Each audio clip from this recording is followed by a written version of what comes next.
What's going on, my fellow gamers, my daydreamers, and all my night streamers? Welcome to another episode of Motorpool Monday, where we're going to be diving into, as you probably guessed it from the backdrop picture, a little bit of iRacing. We're going to be picking up where we left off from last week, diving into the dirt road. Going to be trying to fast track, get that safety rating up, get that B license.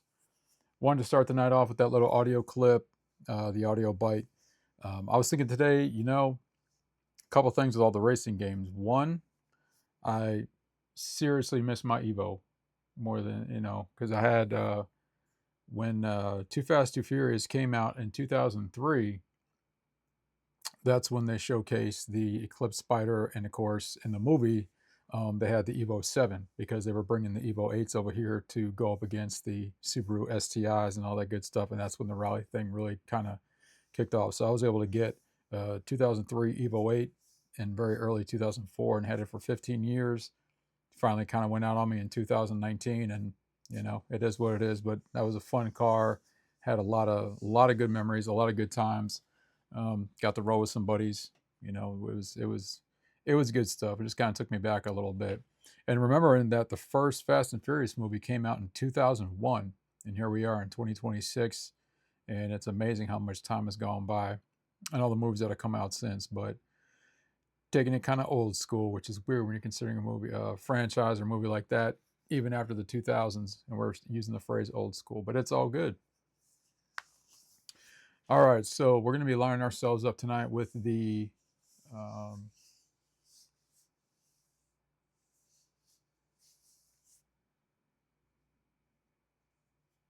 sorry, mid thought. Oh, there we go. Okay.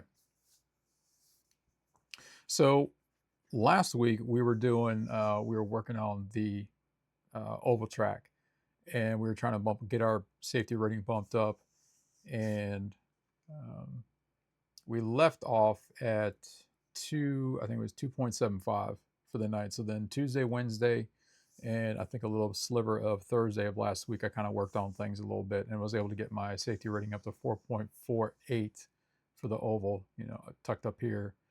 So not too bad. I'm probably going to set it in place for the remainder of the season, and then kind of work on everything else. Like I need to get the dirt oval up to at least 3.0, and then get the rookies. This sports car, man, that Mazda track, the Mazda races are kind of driving me nuts. I'm losing like safety rating. Today, I did one race. It was horrible. Got nailed by a couple cars, put into a wall. The car was totaled, so I couldn't even finish the race. So not only did I take all those incident hits, but I couldn't finish the race and took a hit on safety rating. So I'm like, I'm backtracking here. What's going on there? So I want to get those set for the end of the season to try and get myself at least D license for the sport and the formula.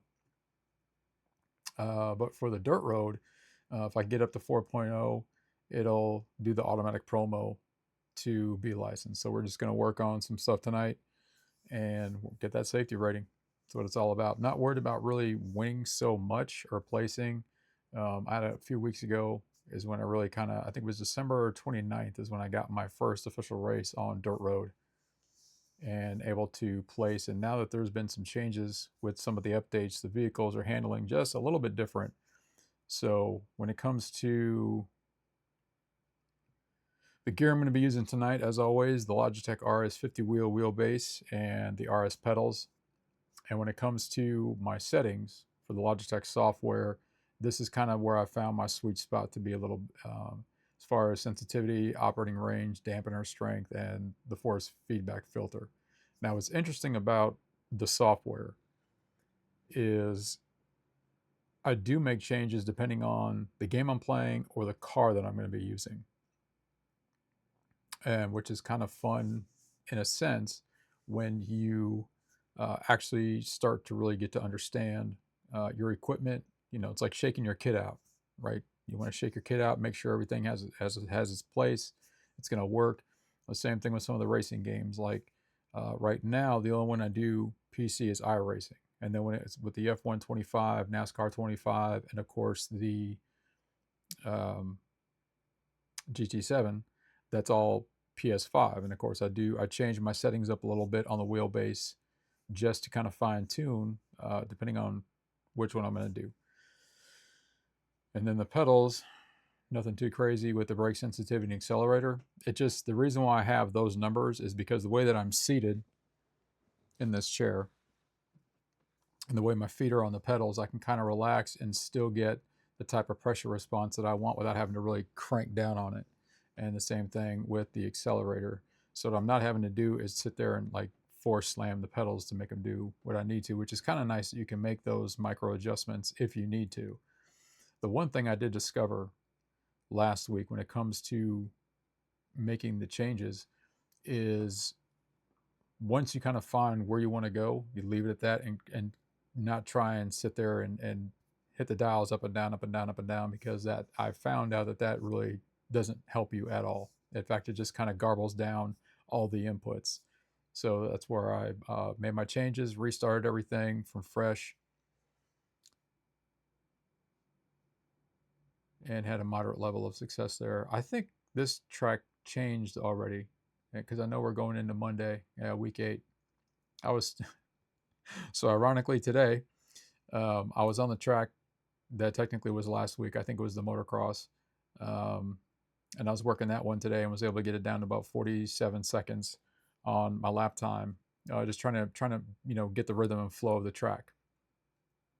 Because like you go from oval, and then you go dirt, and then you go back to dirt road, and you're like, okay, I got to switch gears and think about what it is I want to do.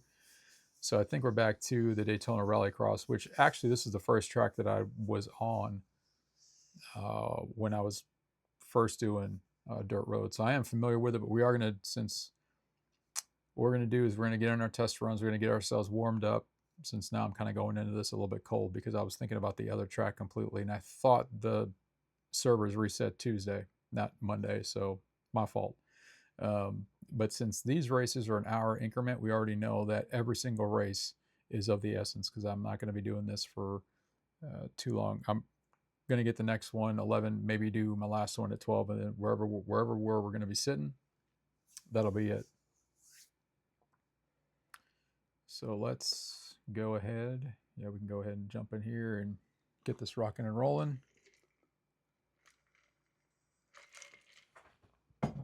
Don't need that. Taking a half gainer off the table.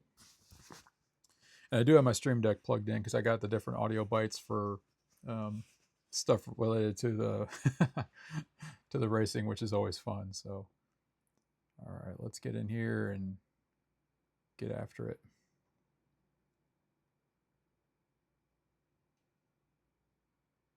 Probably need to turn the game audio down too, so it's not so overwhelming. And last week too, working the oval track, I got some really, really good recordings that I need to start putting some of the stuff on YouTube. I have about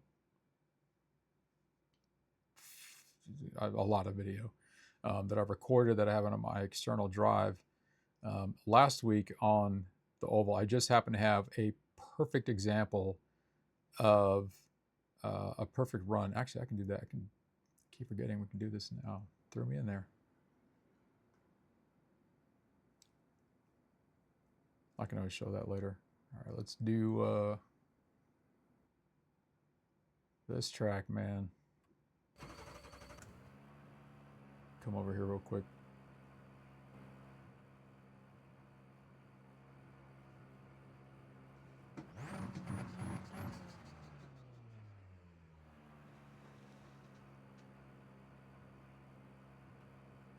Make sure I'm not going to get any feedback from. Okay. Turn that down just a smidge.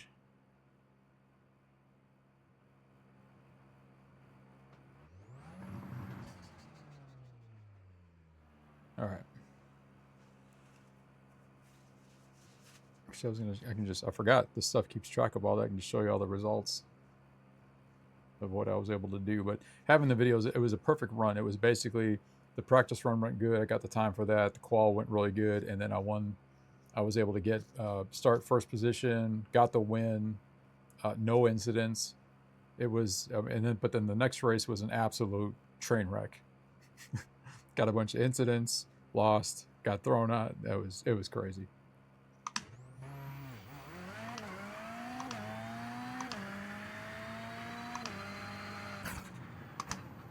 let's see if this still handles a little bit differently from what I remember from a few weeks ago.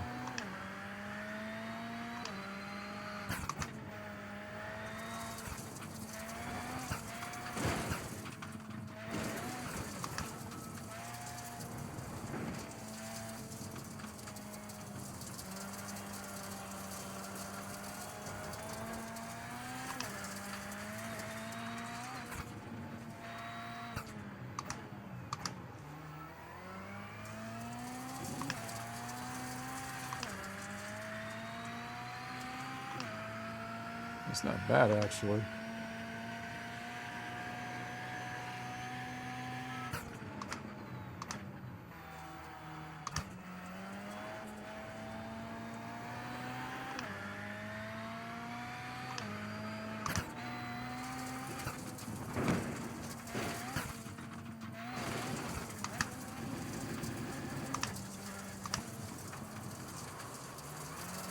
I remember this turn is actually not one that you want to full throttle. You just kind of want to finesse it, let the car spin, and then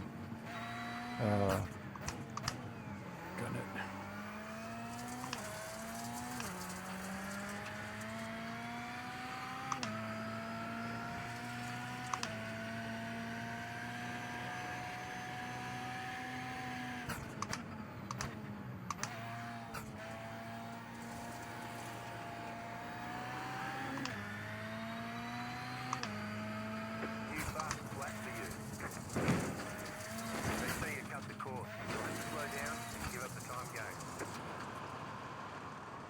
All right, so my last 44.6, best 44.09, and you want to opt for 43. I knew there was some crazy speed coming out of this track because these numbers are a little bit lower than what they were a few weeks ago. So whatever came with the patch, and I need to start reading kind of like the patch notes on this. It's one thing I haven't really gotten a handle on, but I noticed the times are quicker.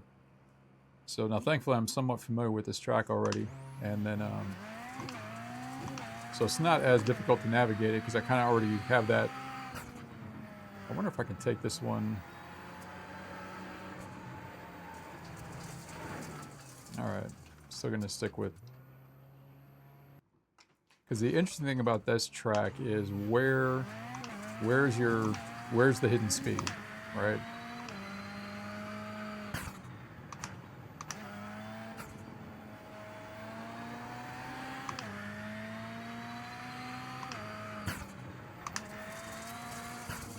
Keep forgetting I don't have to really brake on there. It's more like you throttle down a little bit and then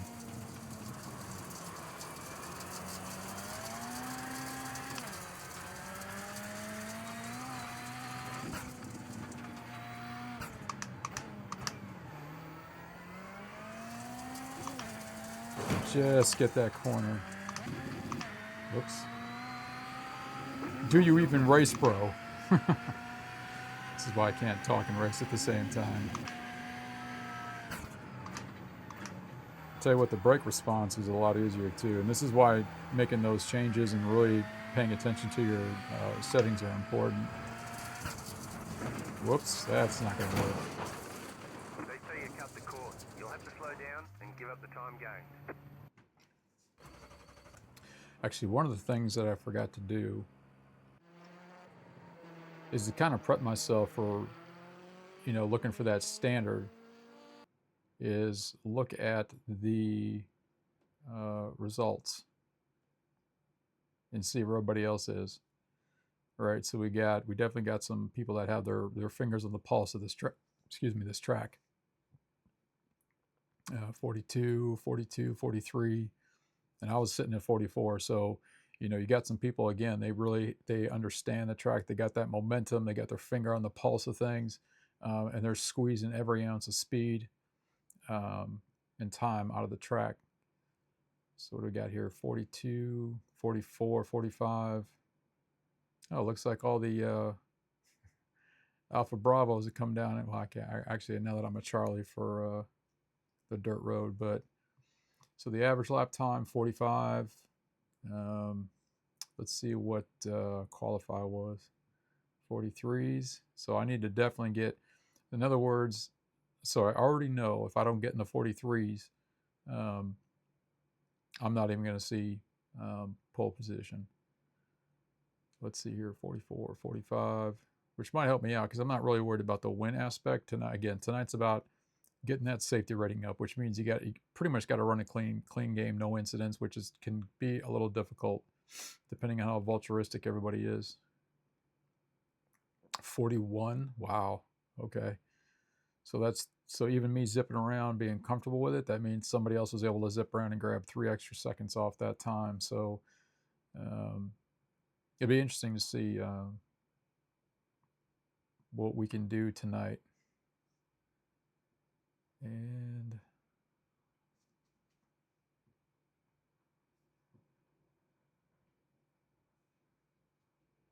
I did two races.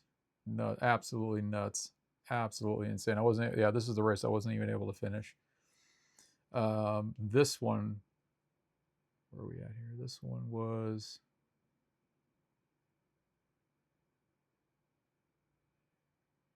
I think this is the one where I got a good. There we go. So this one, I started second. I got the win, no incidents. Was able to get a 0.57 boost there. And actually, I went way higher than I needed to. For some odd reason, I wanted to go to 4 because I wasn't paying much attention to the fast track. It was only for the dirt road. But this is a good example of just a really clean run. Everything went really smooth. Missed the actual split by 700ths of a whatever, which is kind of interesting. It's neat when you're like right there. That was qualify, and that was practice. So not too shabby, but and then the other one, forgot what this one was. Started first, ended first. And that's where I'm a little confused on how the game calculates when or how it gives you safety rating. Like for this one, I pulled first, ended first, got the split, no incidents, and I got 0.15 on the safety rating increase. And then you saw the other race where 0.5 on that one, and I'm still kind of I just don't get it. I'll just put it that way. I'll just keep it nice and simple. I don't get how the game calculates it. I think this was a.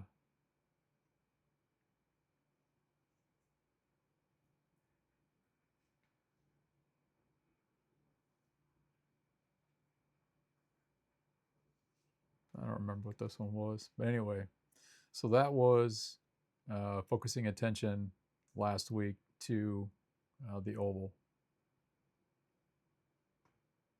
All right, let's get back over here and get back after it because now we know that we need to squeeze some speed out of here.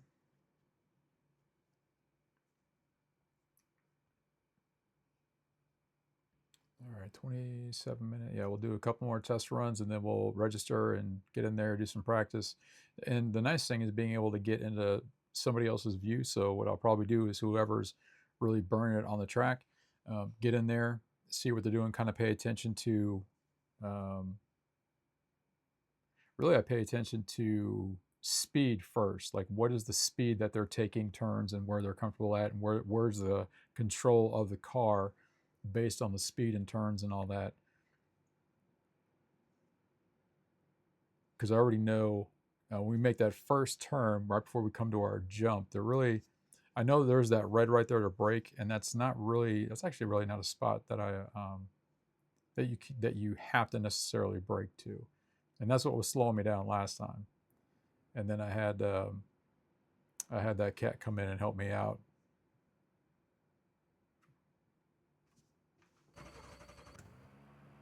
And I moved my, I forgot you can move your UI around, so I got this. Actually, so I'm in a different car now. I kind of want that.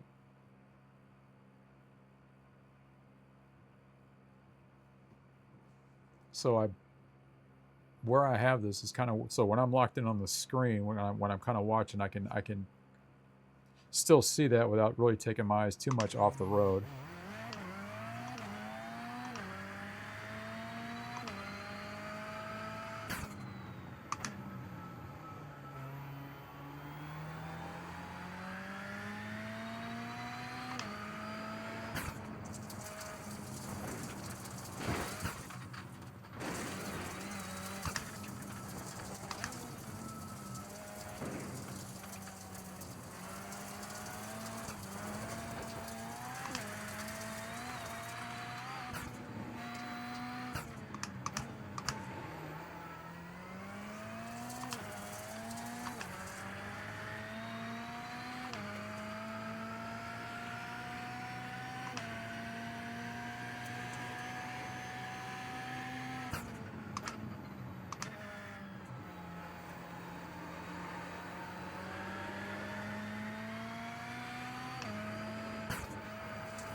Ooh, that's not good. All right, what was that? 43.9. Now that would have been good if I was able to maintain control, because that means, okay, well, at least I know I can get to a 43, and that was not too bad on that one lap. So when it comes to the whoa, that's what happens when it's like, do you even know how to coordinate, bro?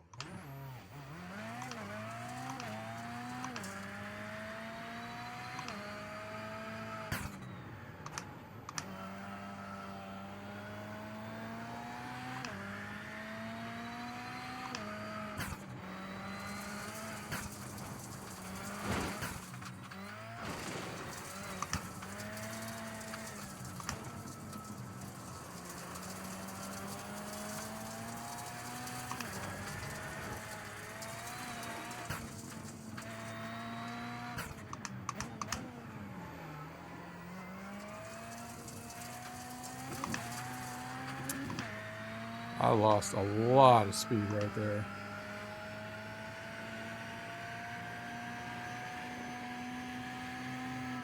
And I know I'm gonna have to take a joker lap, which is gonna help my time a little bit.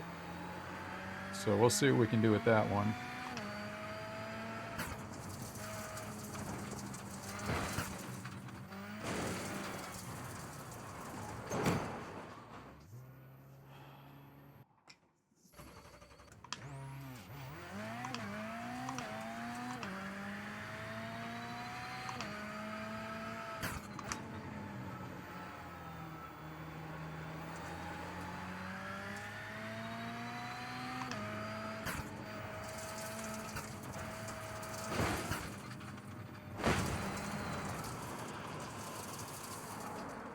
If I can't get that jump, none of this is going to matter. And that's usually the trick. If you can slide, so the trick with that one is, and if anybody is used to playing this particular track, it's really about sliding into that turn and then keeping your wheels straight when you're coming off that ramp. So what I don't do, and you probably noticed that I don't turn my wheels, even though I might be at a weird angle. I need my wheels as straight as possible.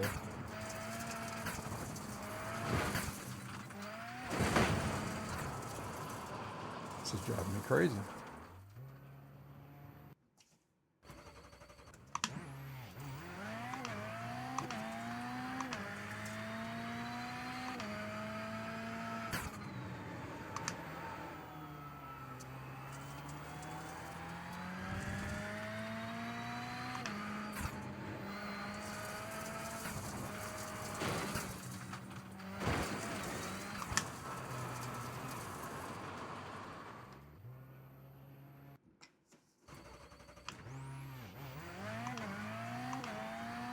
Best thing for me to do too, and I don't even hate to actually admit it, but when I actually go to qualify, not even try and get the best time to get a better position, because that really does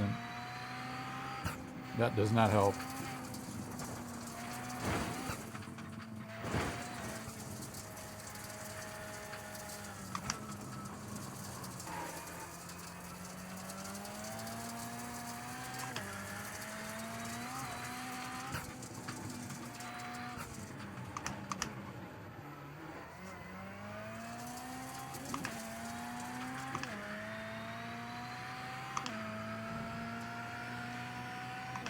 and see what happens if I take the Joker lap.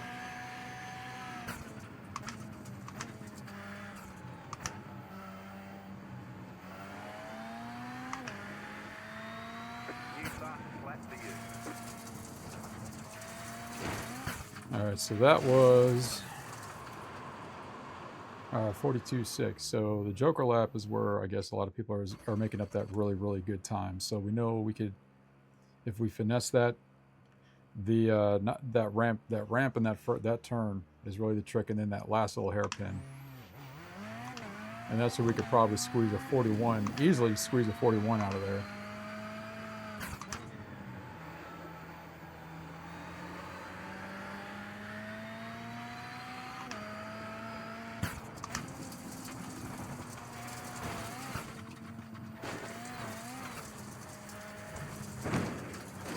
Nope. Cut that corner.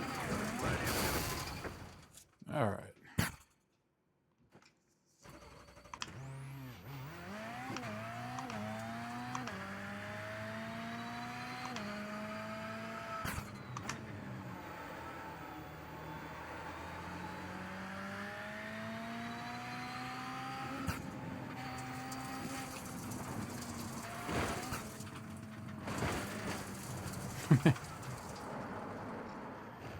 Oh my goodness.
It's gonna be a rough night. I can tell.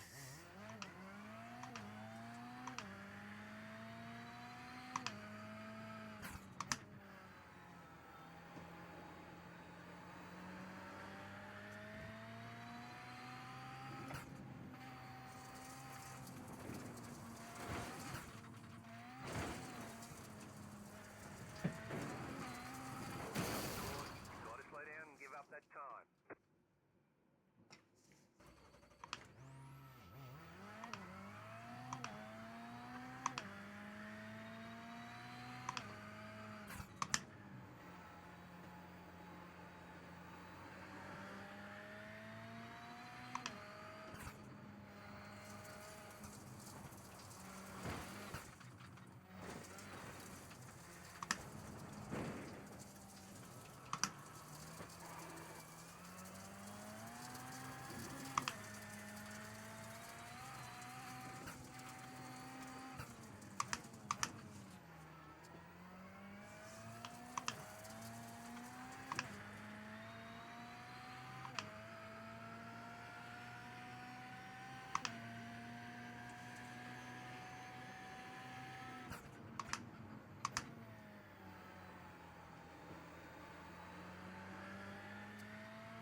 That's not good. Oh. Actually, that wasn't bad as I thought it was gonna be.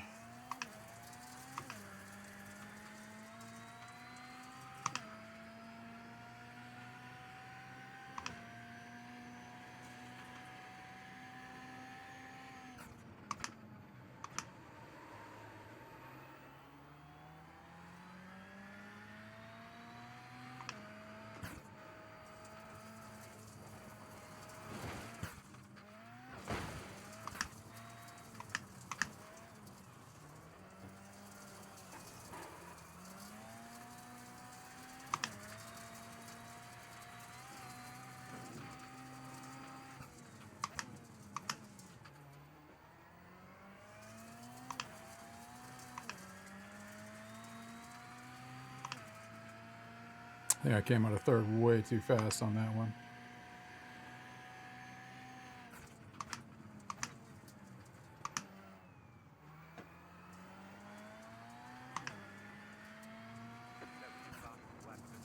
Ah, so I'm going to lose it right there. Yeah, if I don't get that Joker winner in control, that's going to be a bad day right there. Let's see, 42.4. I think the other one was 43 or something.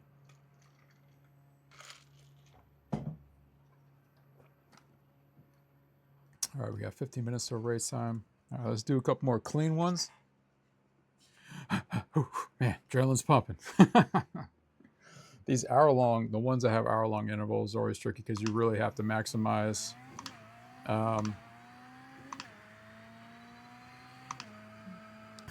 You don't have any races to waste.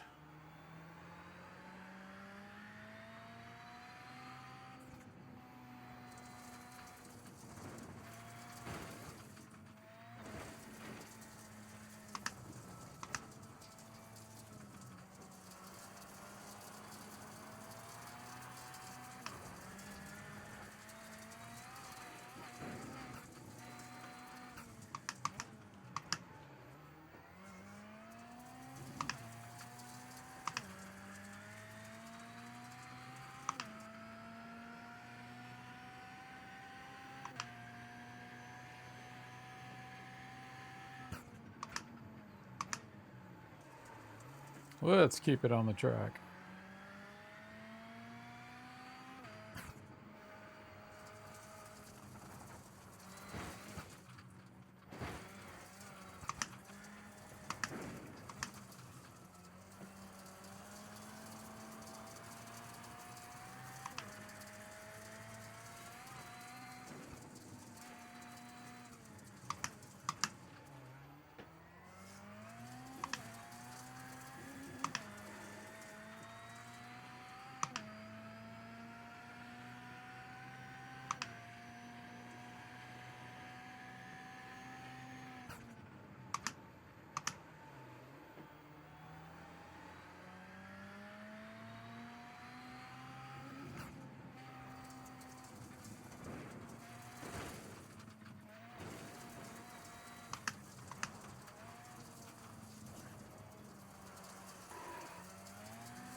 That actually wasn't too bad. That's pretty clean for just under 44. So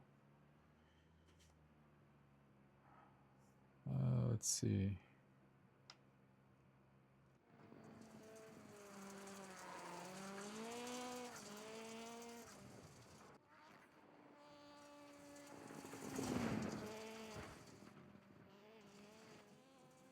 So one of the key aspects of really, and it's interesting too, because when you see the jump, the car looks perfectly straight, even though when you're in there, it's all sideways. But one of the smooth part about this track is when you see if I can get a better angle here. Is you want those front tires. Actually, I need to be just a little bit more to the right. Right, point at the screen like y'all can. All right, so the cursor. So you really want your tire right about here, and you want to sort of slide into the position to go ahead and take that ramp.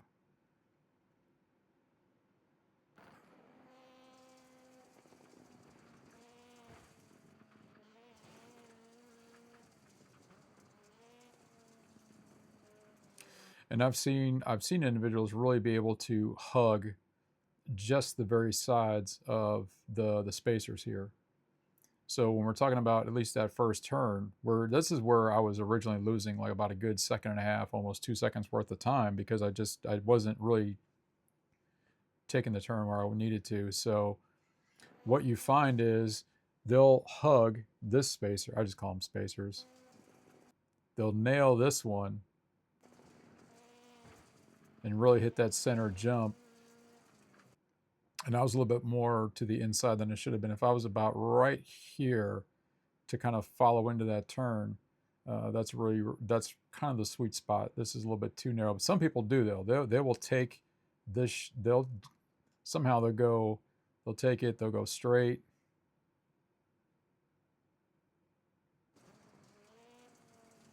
And so they just kind of take the entire thing at a straight angle and hit both the spacers and then make that turn.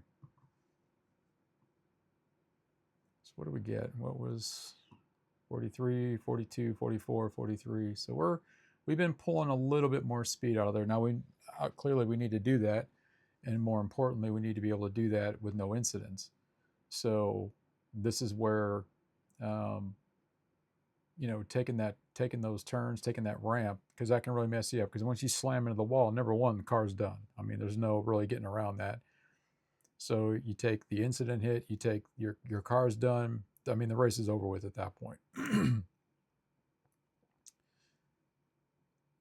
And placing is going to be tricky because it doesn't matter where I place. Somebody manages to kind of, put me in the wall, which that was a thing for about 3 races in a row a few weeks ago, trying to really dig into this. And that does get a little annoying because even if you don't physically hit someone, if they hit you, you still get the incident, right? So if a couple cars crash into you and then one shoves you off into a wall, well, then you take all the hits, your car's totaled, the race is done, you lose a chunk of safety rating. It's pretty cutthroat. It's pretty cutthroat. That's why it is time for the week to go home. But that's all right, though. It's part of the fun. And I've only, and this is my first time playing the game, jumped in on when this season started. So been having a measurable level of success with it. And more importantly, having some fun. You see that. And then, last night when I was doing Star Citizen, we were talking about some of the heavy hitters for the Star Citizen when it comes to YouTube channels and when you're trying to get feedback on different stuff, right? Well, the same thing with iRacing. So, the same thing with any other game title. You've got individuals out there that just have their fingers on the pulse of the actual game, whether they're bringing their a former professional side of it into it, or they're just having organic talent, right, where they can just get after it and they can top off the races. They got the top scores, the top splits, the top this, top that, top safety, top everything. So with iRacing, there are a few heavy hitters out there, just kind of got on there to understand just the game, the mechanics. Even though driving is driving, it's always going to be a little bit different, when you think about titles and all that stuff. Let's see, who do we got in here?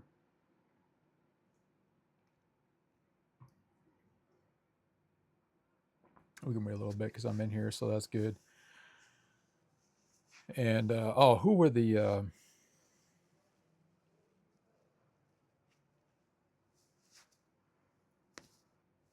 I can't think of the names of the channels right now, but there were 2 specifically, and then there was another one where the focus is really cranking up. It wasn't the safety rating; it was the other rating that you get, the I rating, and all that good stuff. So.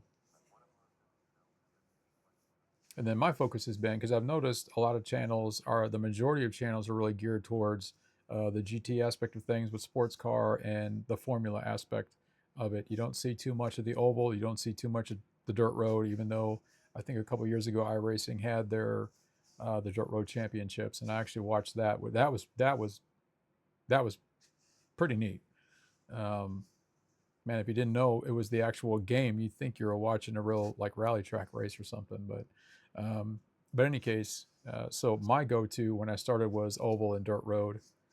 As you can see, for me, the sports aspect, doing the Mazda, I did try the BMW, but yeah, it's just, I clearly am going to need a little bit more work doing that. So, it is what it is. All right, let's do a couple laps and get this going.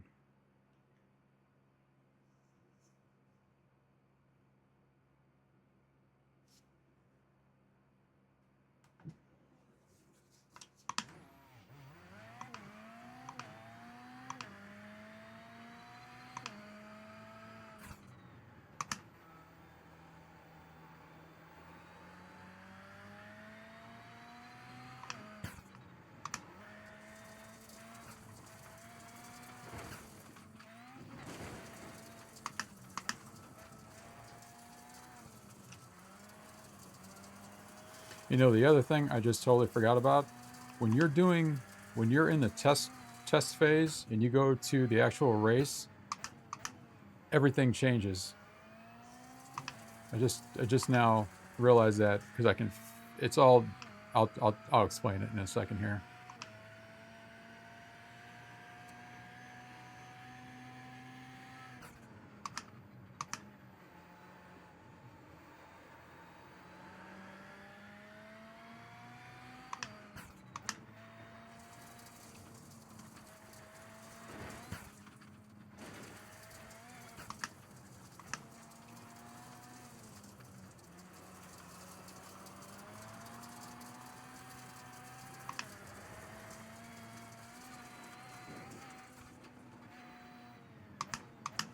It's a little bit more on the outside than I wanted.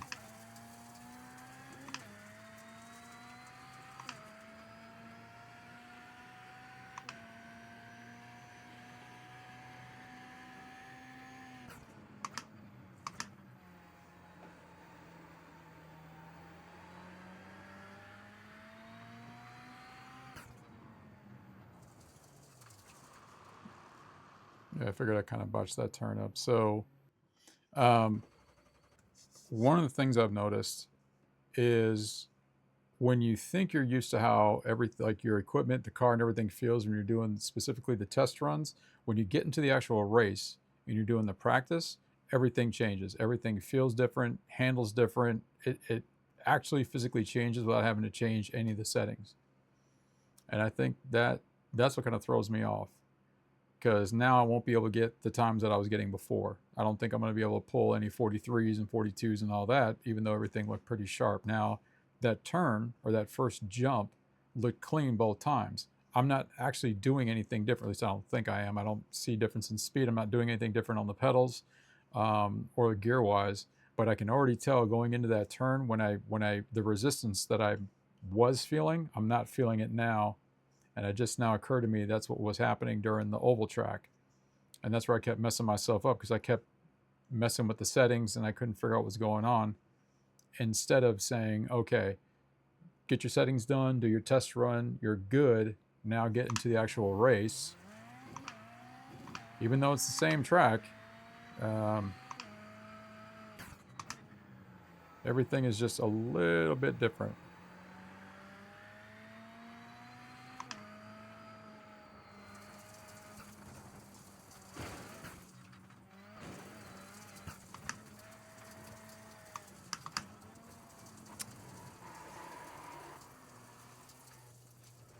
And I want to be careful because I don't want to get any incidents. So if I looks like, there we go. There. All right, everybody showed up. Oh my goodness. I'm pumped. I love the dirt road. That's my jam, man. That is my absolute jam.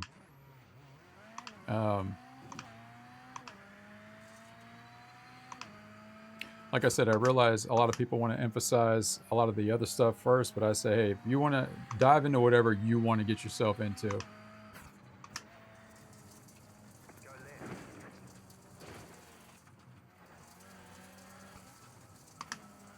And I certainly don't want to be crashing into anybody, because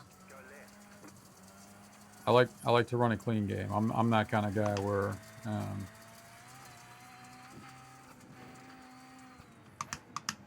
I should have started that turn way earlier.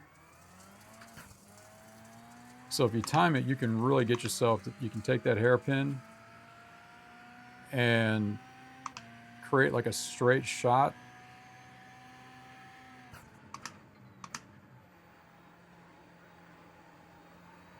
I got to stop doing that. That's where I'm losing like so much time.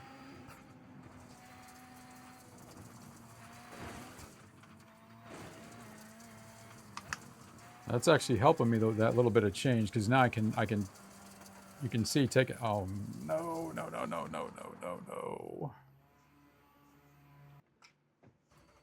I can't tell you how many times I've come around that turn and I've gone right into that wall, or I've taken just the corner of the wall and it's spun me around, and it's just like, no.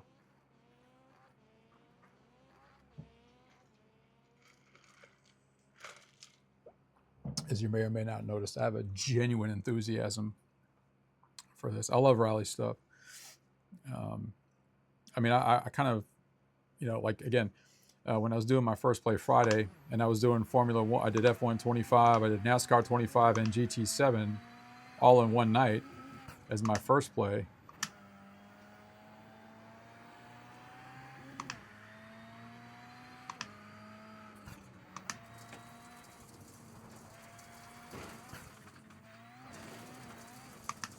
Car on, car, 6, just left the fastest lap. 42.038. Clear, you got a slow car on the left.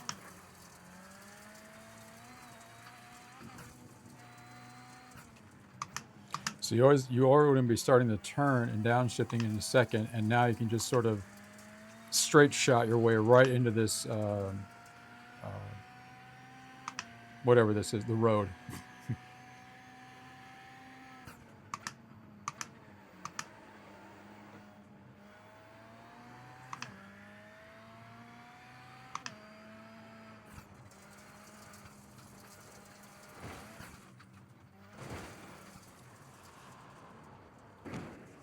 Oh man, that was close. Slow down, you got a penalty for cutting the course. Ooh. Just don't want any incident. Okay. Oh, you know what I need to do? I need to sneak me a good time just so I can get the good time for practice.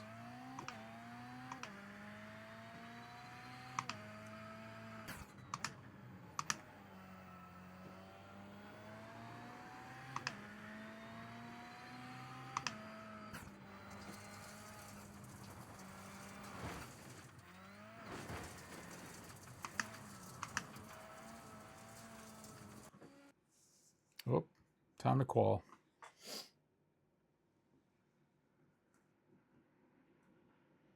This is it. It's make or break time. Now, I haven't forgotten this. The goal really is to, we're just looking to really, you know, just increase the safety rating. Oh, this is the practice.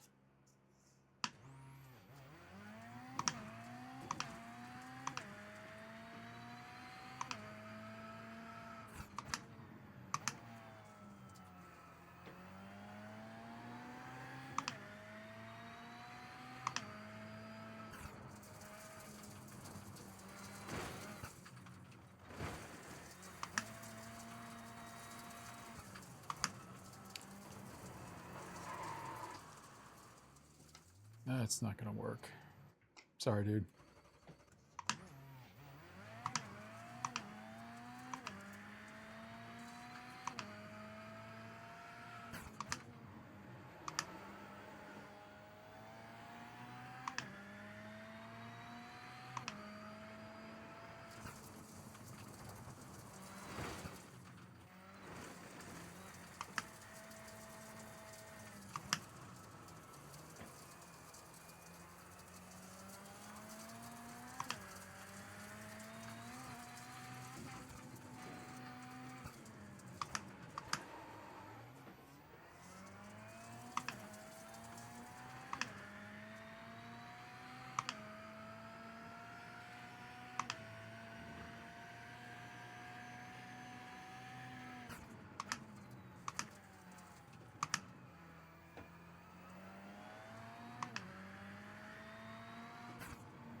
All right. Now, I know I can't take the Joker lap on a qual, so Green flag, green flag.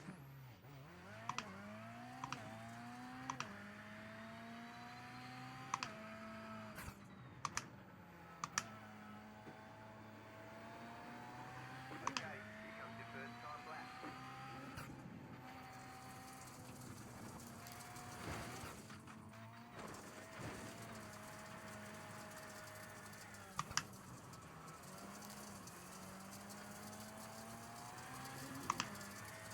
I've already lost a metric ton of time, and I already know it.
Let me just hit the wall right before I get done.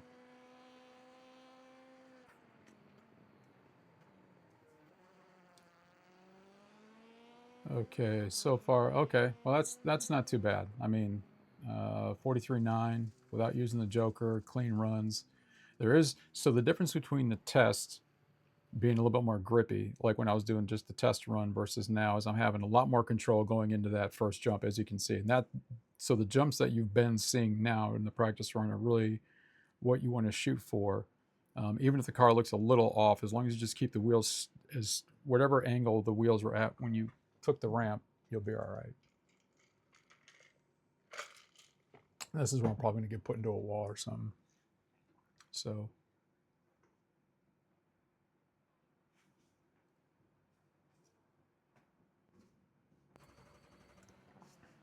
Remember to take the Joker. Remember, you can't take the Joker before your first time passes. Green flag, green flag.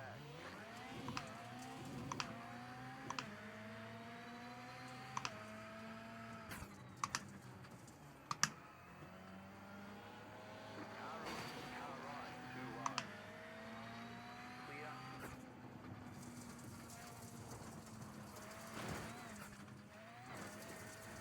We got damage on the front end. Car right, clear on the right. come on.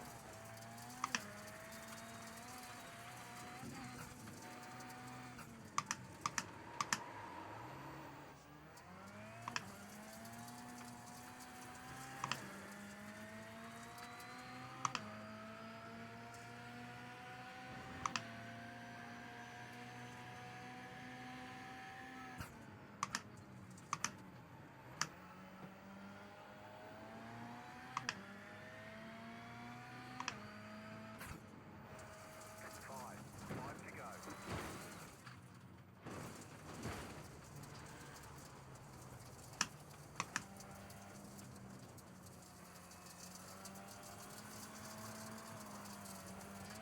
So now this thing's doing the exact opposite of what it's been doing this entire time. It kind of gets.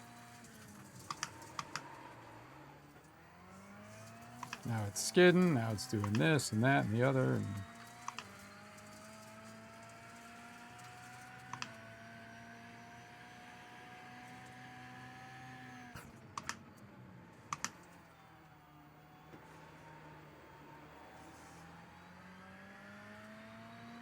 You completed the Joker lap. You cut that corner and got a slow down penalty.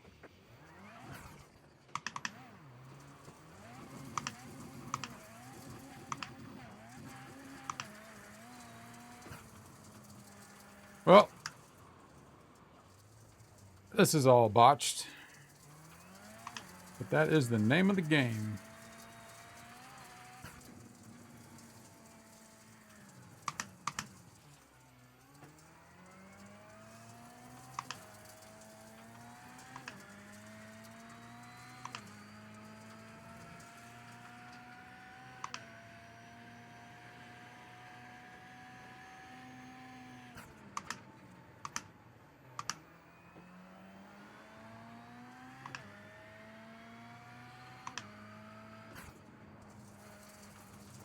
Car stop on the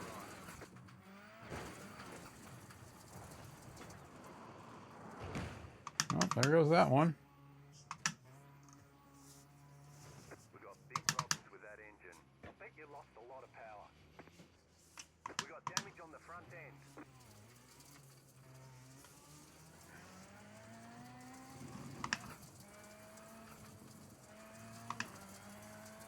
We've got damage on the back end. Two more, let's go.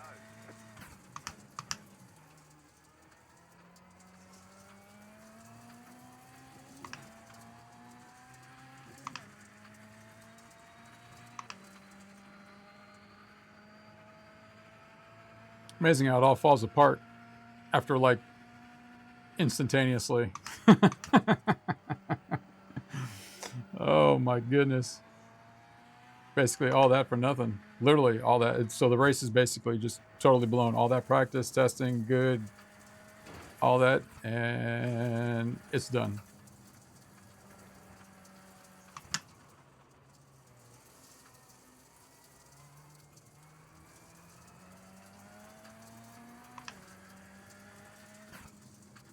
What am I down to? 6. Oh, that's not good. I'm gonna go with. We're gonna lose probably 0.1. We'll say 0.18. White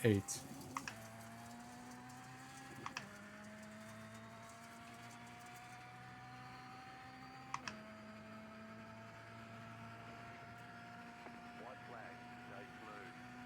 Gaining on the current front, the gap is 10 seconds.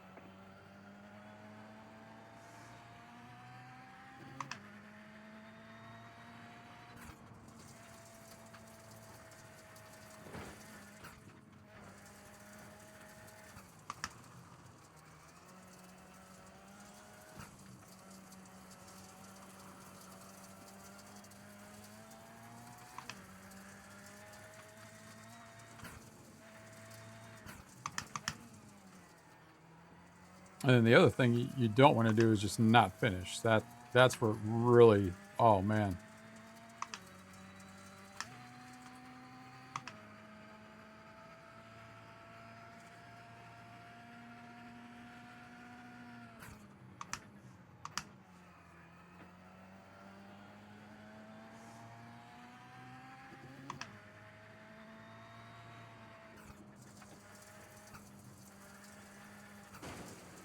Checkered flag, checkered flag. All right. Solid work. I don't know who they're talking to because it's definitely not me.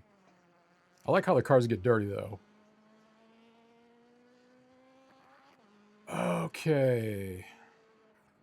Let's see here. Let's go back. Let's go back and see. Whoops, that's not what I wanted to do.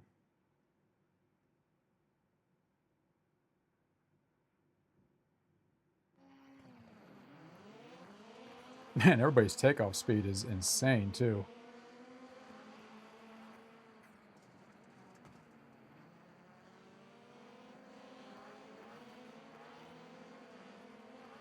Thought I was going to get put in the wall right there.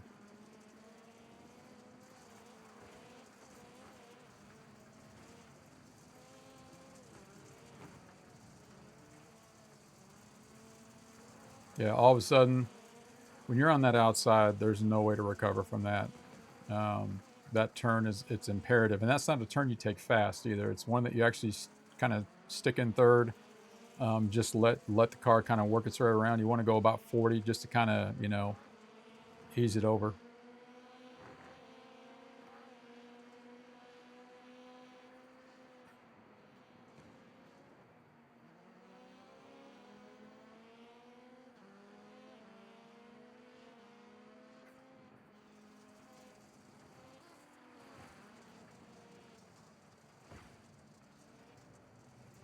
What just happened?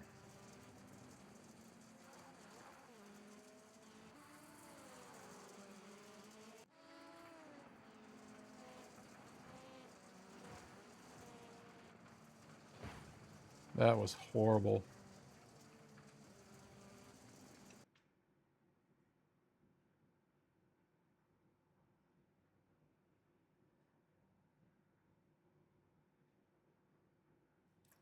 Is there a way to...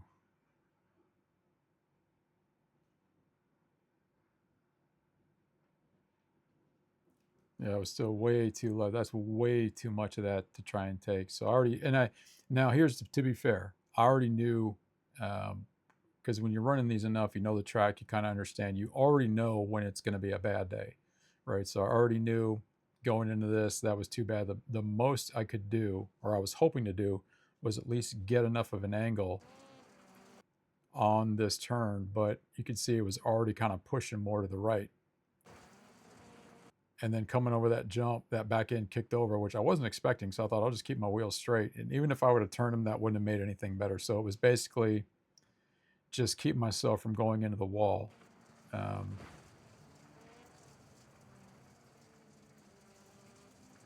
Which ultimately didn't matter because I ended up doing it anyway. Coming out that Joker turn, which is always, that's always been a trick, is gaining control coming out of the Joker.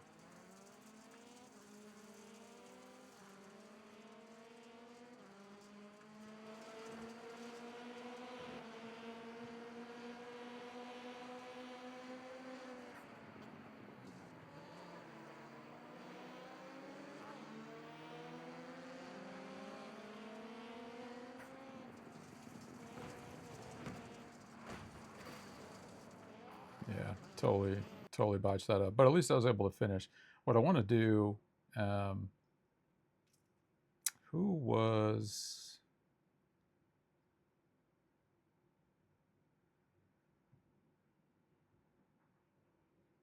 it doesn't matter. All right, let's get out of here and...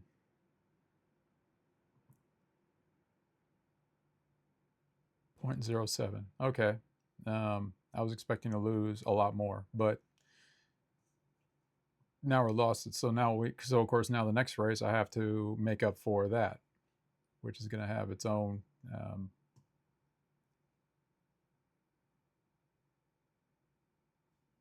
and somehow, yeah, okay, there we go. I don't know how I finished fourth, but disconnected. I was like, I think I didn't quite finish fourth, but and there you go. I mean, did a lot of smooth runs. Got the pole position and then lost it like as soon as we started. It just all went right downhill from there. Literally. I'm sure y'all saw that joke coming a mile away too. All right, let's see. Let's get geared up for the next one. And oh, that's right. It's an hour interval. Could have analyzed that race a little bit more.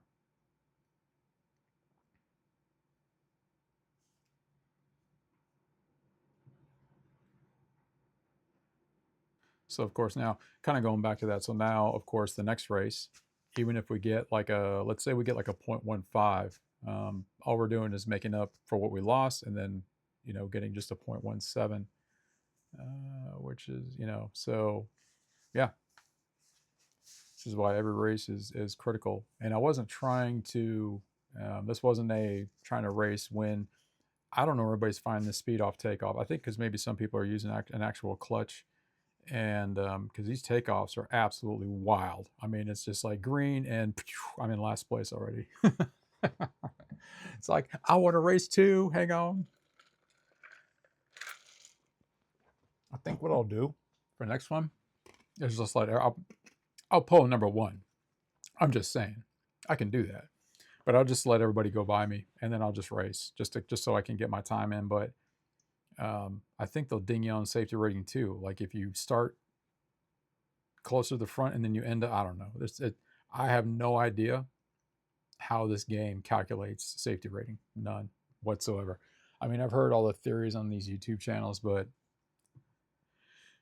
I don't know. Oh my goodness, man. Unbelievable.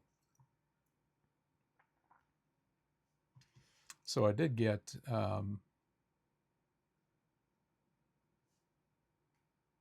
got my first dirt road race. Won that one December 28th. And then my first oval was just last week. So pretty neat.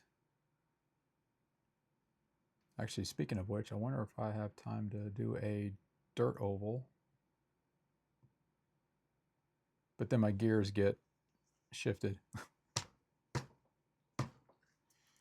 Right, because now my brain is calculating for rally, and then you switch to dirt oval, which you're thinking, hey, but that's fun. I was doing, where is it?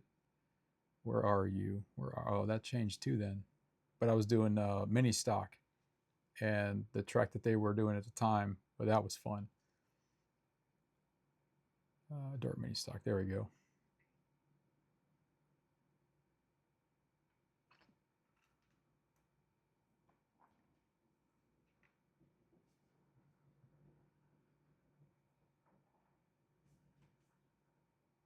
What track was this? Lanier National Speedway. Okay. Let's do a couple laps. We got nearly 45 minutes.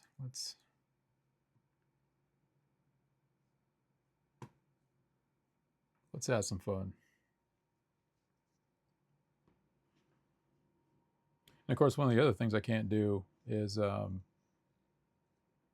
get back to the crew chief that somebody, like, you know, slammed into me, because if I do that, they're just going to fire back with this comment right back over the radio. No, he didn't slam into you, he didn't bump you, he didn't nudge you, he rubbed you. And rubbing, son, is racing. So you can kind of see where I'm like, dude, really? What am I supposed to do with that, right? So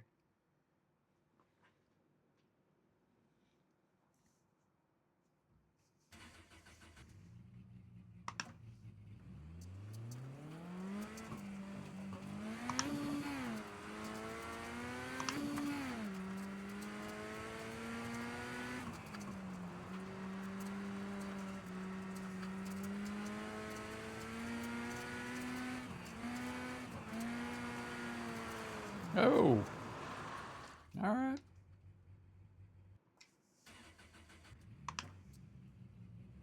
Am I supposed to go out there, or am I supposed to?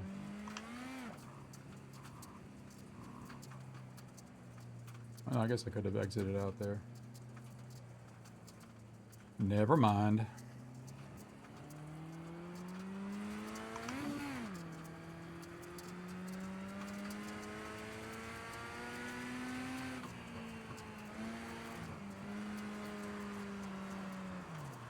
Yikes.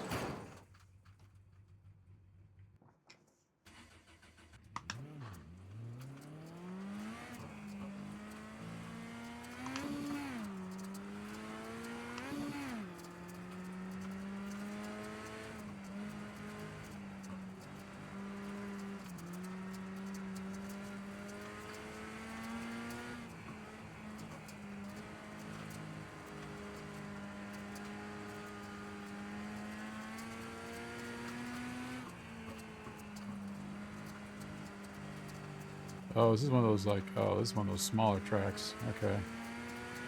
The other one from last week was pretty sizable.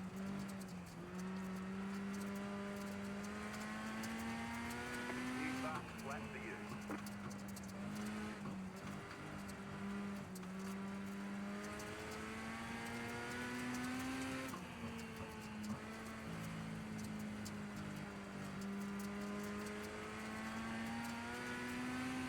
Just set your fast flat position.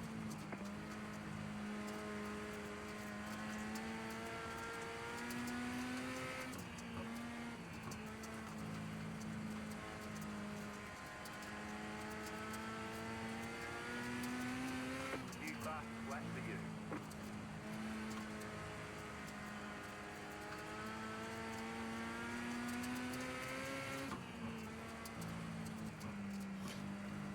You know, this is the one for the week. I'm definitely gonna be spending some time on this one.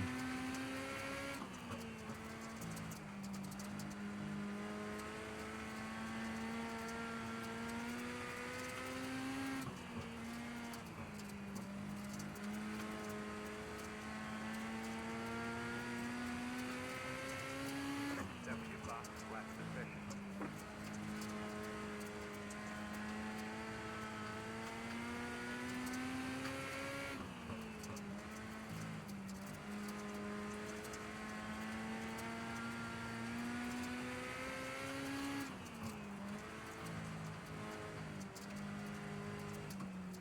All right, so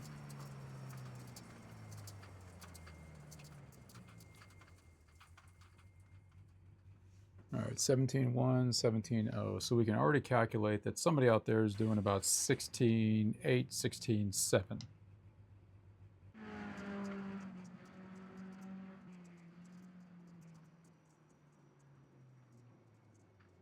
So let's check the, I forgot to do that beforehand. So we'll check the results, kind of gauge who's out there just really hammering it down and getting after it.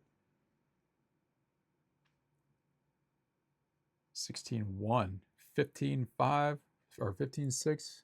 Good gracious, man. I'm what, 17? Nah. We're never going to touch that one. Let's see what we got here. 16.1, 2. Nobody, so everybody pretty much broke under 17. And pretty much under 16.5. Okay.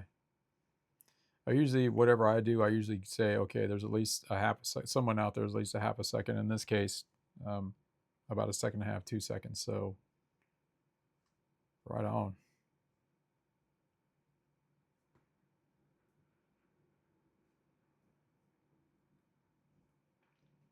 Spin around that one again a little bit. 15. Nice.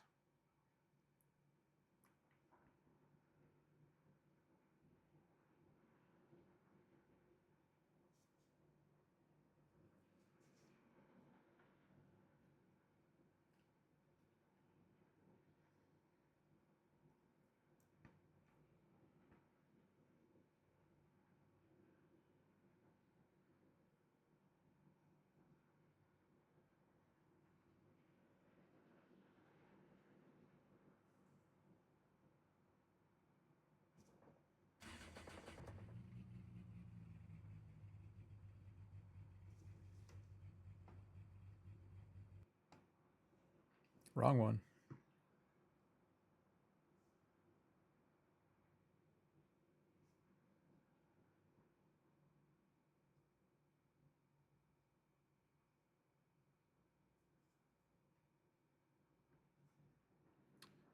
I need...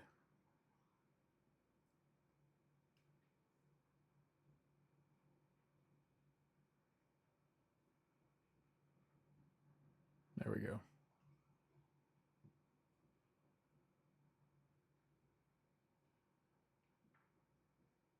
We'll do a couple runs and then we'll get back to dirt road.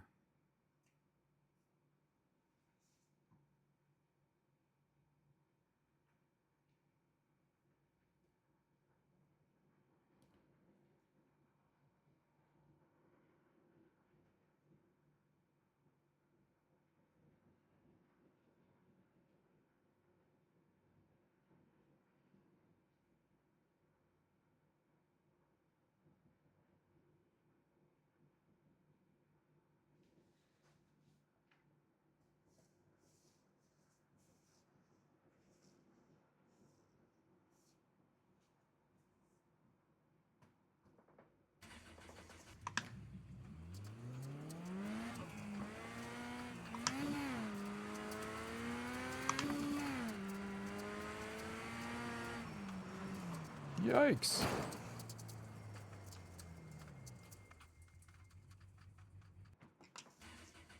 We're definitely not going to get 15 doing that.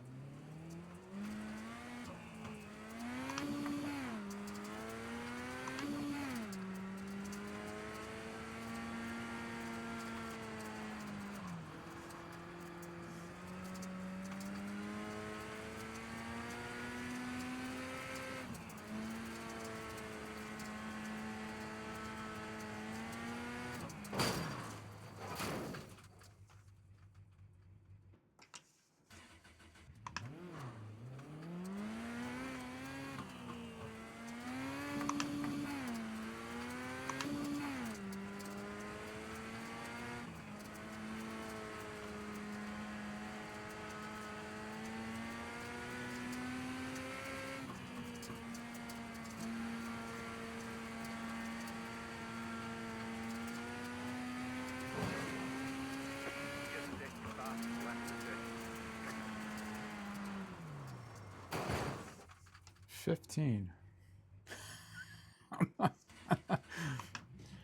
So at some point you're really not, I'm guessing you're not letting off the gas. Or no, I shouldn't say letting off, but there is just a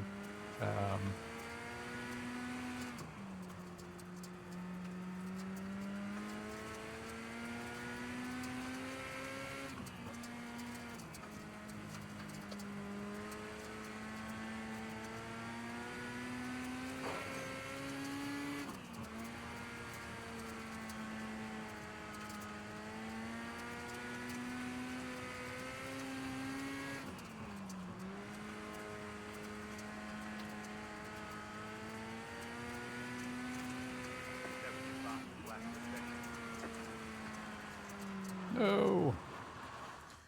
What is that? 16.8. Okay, well, I love when the mud splats right on the. I had. Oh, I wish I could record. I don't think I had it recorded, but I was doing the dirt road, and I had this big old chunk of mud, like literally right. I'm not paying any attention to what I'm doing, but it was literally all like right here. It was hilarious, and then of course instinctively, I actually kind of went like this, thinking I'm gonna like be able to see around it or something, like a total nerd. Like, okay, dude, do you even race, bro?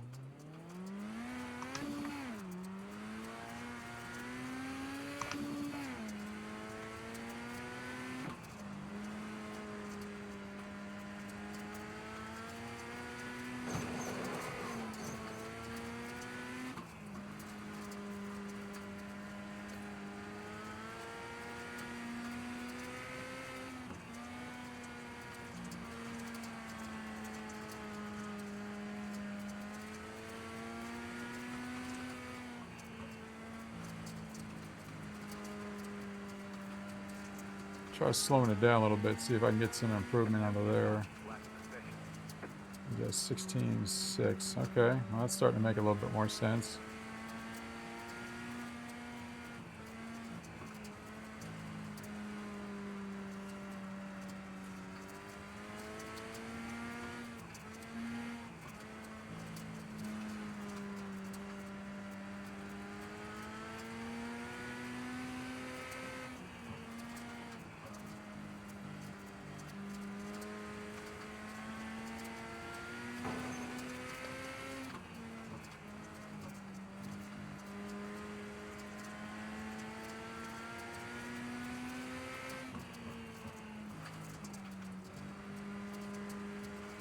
That was 16.8.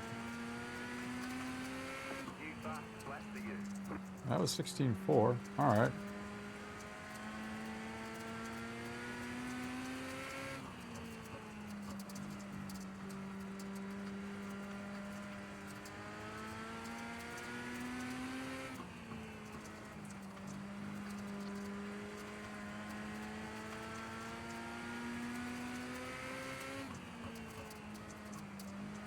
$16.5.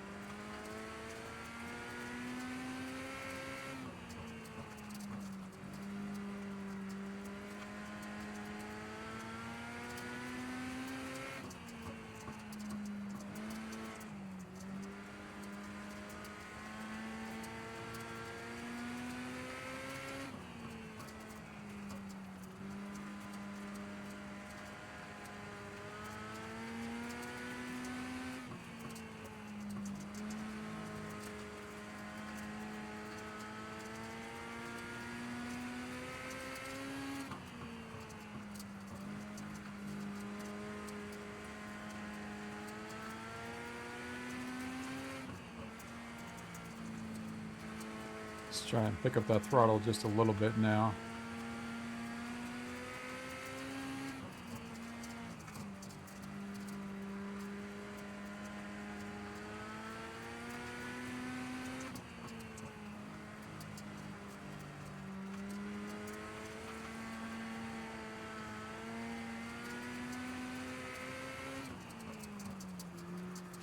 Yeah. All right. So I know what I need to work on there. Down to what was it? 16.9, 16.4. Okay. Definitely better than what it was. So we know where we can squeeze a little bit of speed.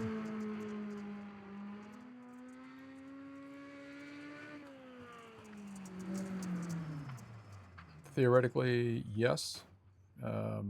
Really keep it in third, keep the throttle about halfway down, and just kind of do a nice controlled spin the entire way, and you really squeeze your time. Man, 15 though, that is. All right, switch gears, get back into.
See, now it's back to, turn that down a little bit.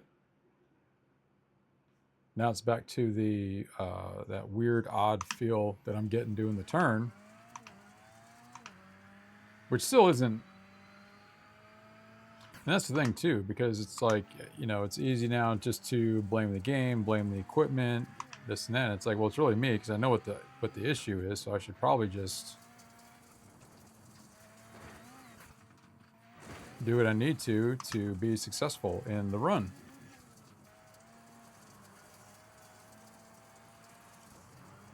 Oh, come on, man.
Good grief.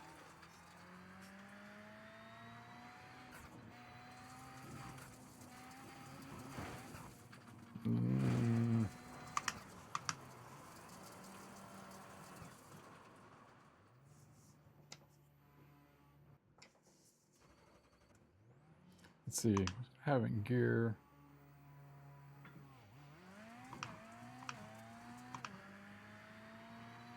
I didn't really feel any difference doing that, but I just want to get my safety rating up. And turn now. And nope. That was abysmal.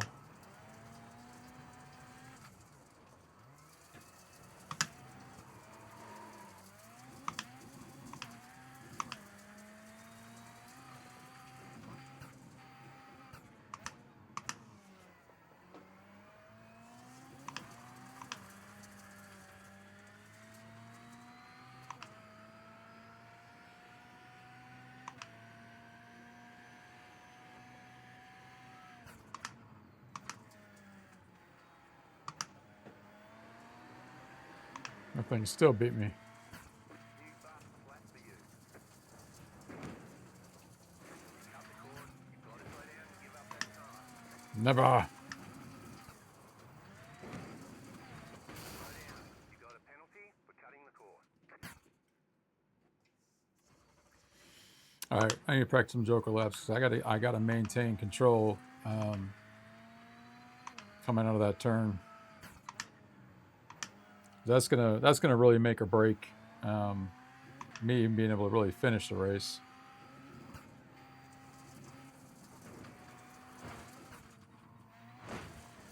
Man, the sway on this thing is crazy.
That was better.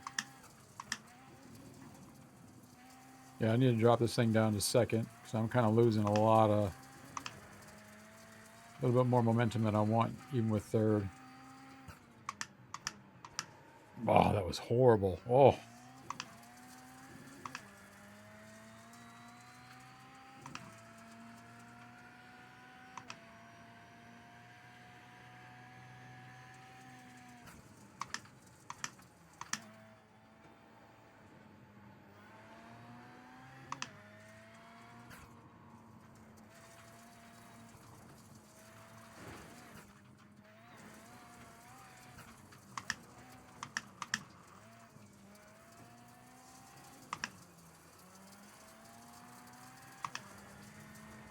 Oh, that, oh man.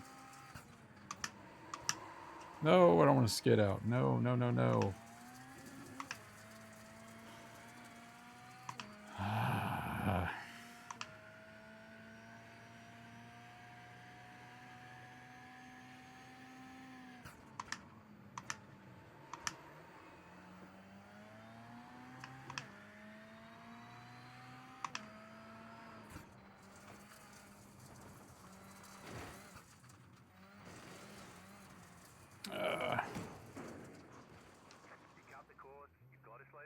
All right, so I know on that one lap I got about I think it was a 43. So I mean that's good. It means at least I'm sort of in the vicinity of where everybody else seems to be. Um,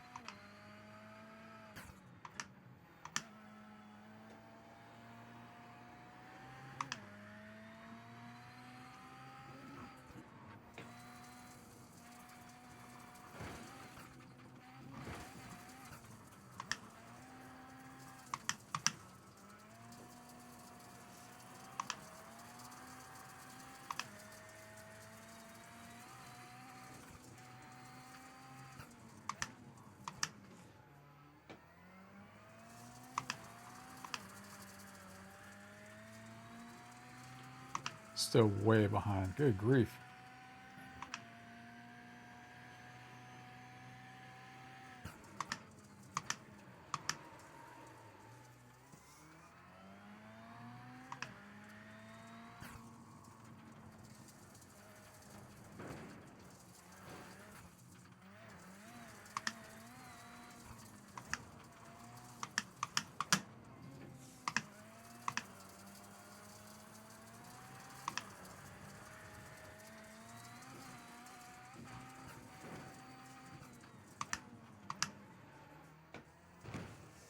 All right. Whatever, man. All right.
What was that, 45? Good gracious, man.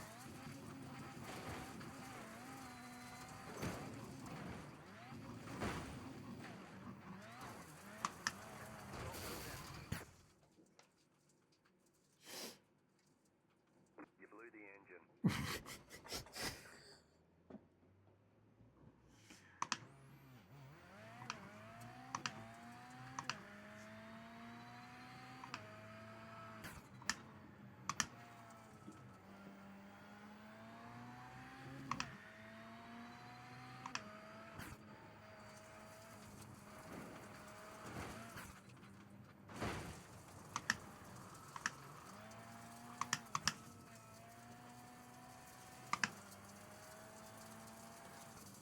Man, that just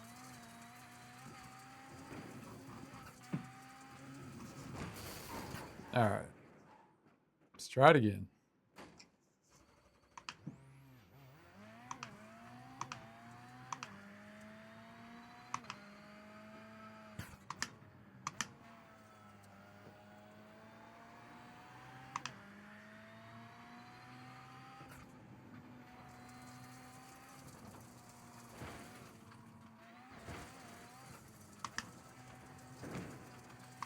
Slow down. You got a penalty for cutting the course.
Cut the course. You've got to slow down and give up that time.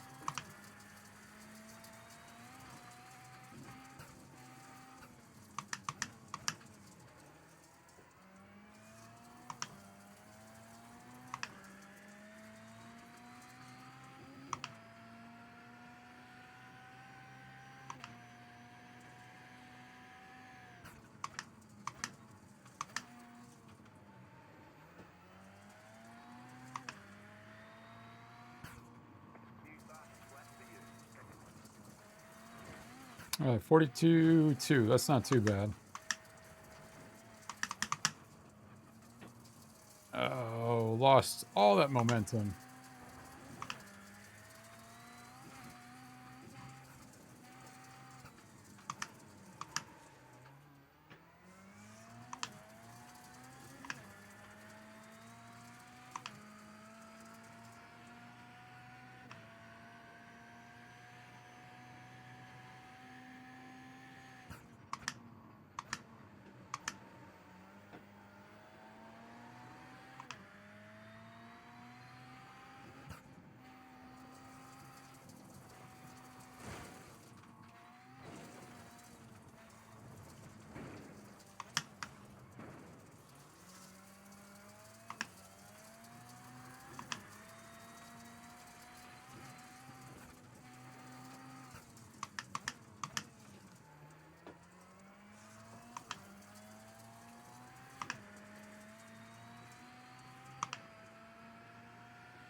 It was 43.95.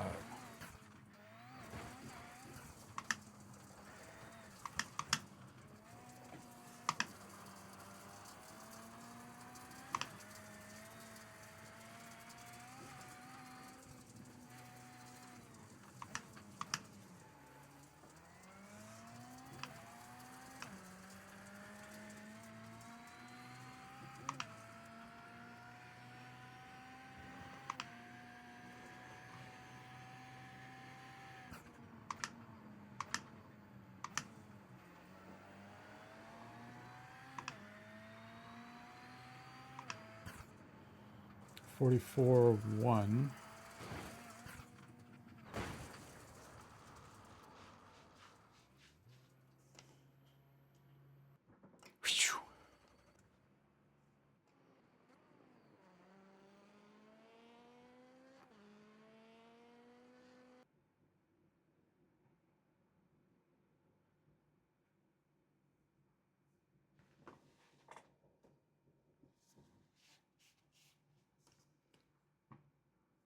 All right, here we go again. Hour and 43 minutes in. Completed one race, lost 0.07 safety rating.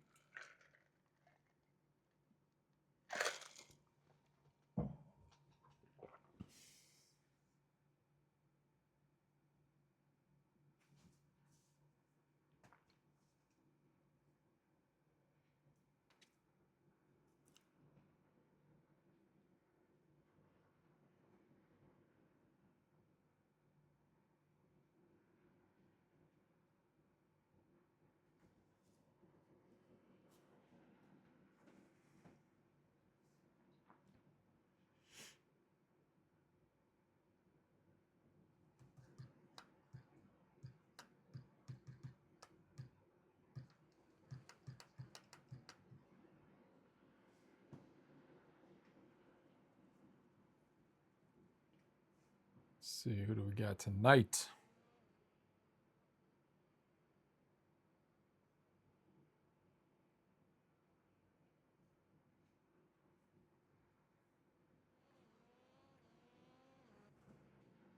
Actually,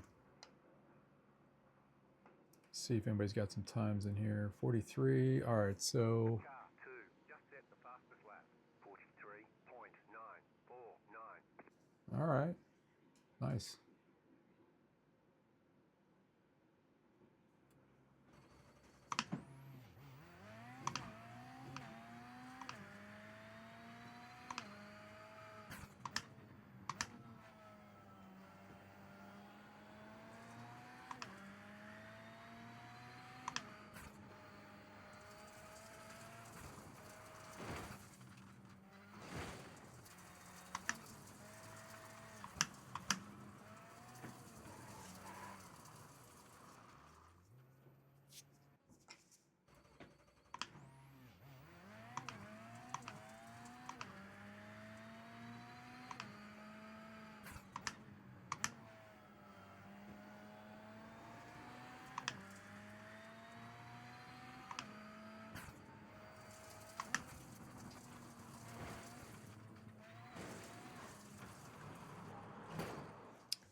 Oh my goodness. Set the fastest lap.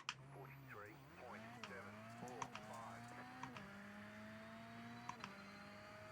Hey, let's see if we can even make this first turn. Let's start there, right? Baby steps.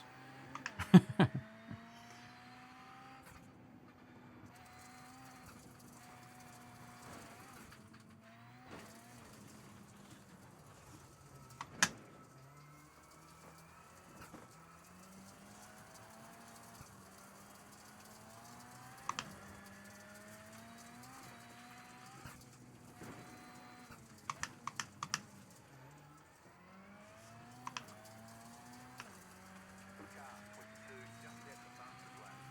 43.399.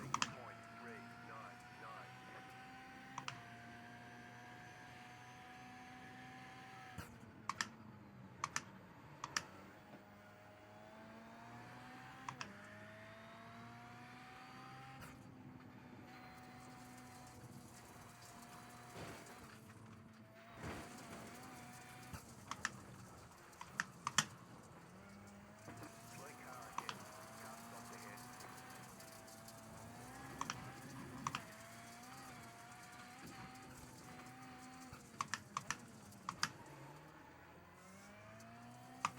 Car 22 just set the fastest lap. 42.794. The reason I'm not taking the Joker lap right now is because I'm not even in the kind of momentum that would even come close to that 43 or the 42 that he just put down. So New fastest lap for you. goody gumdrops. You got a slow car on the left.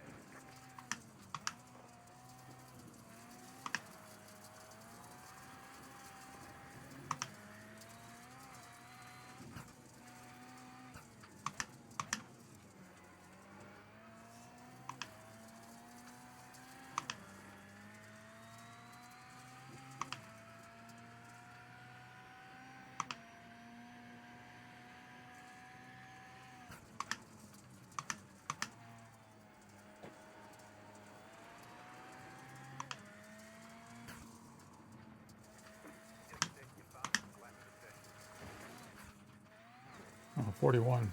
Oh, nice. You cut that corner, you've got a penalty. Excuse me.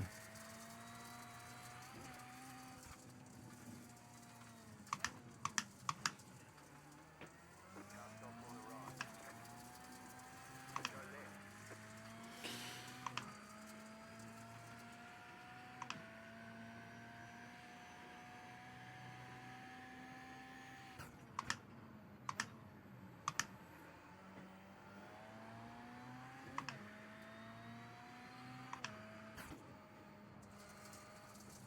Oh, that was horrible. Oh my goodness.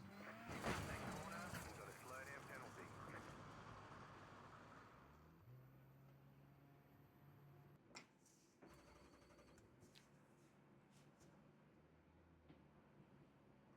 40. What's the best on that?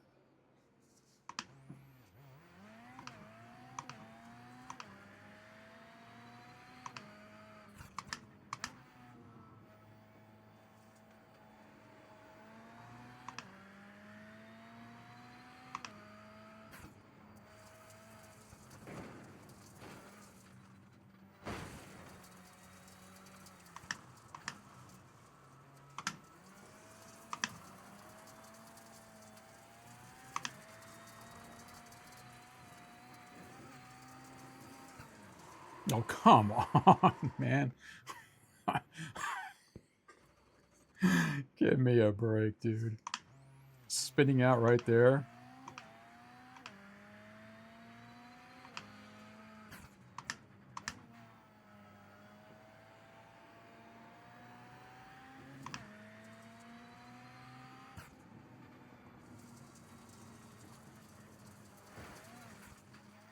Right side, clear on the right. Right side, clear on the right.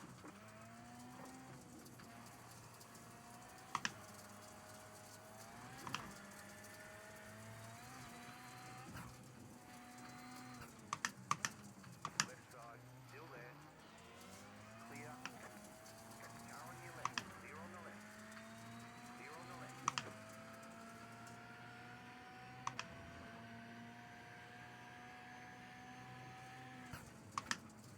Car on your left. Clear.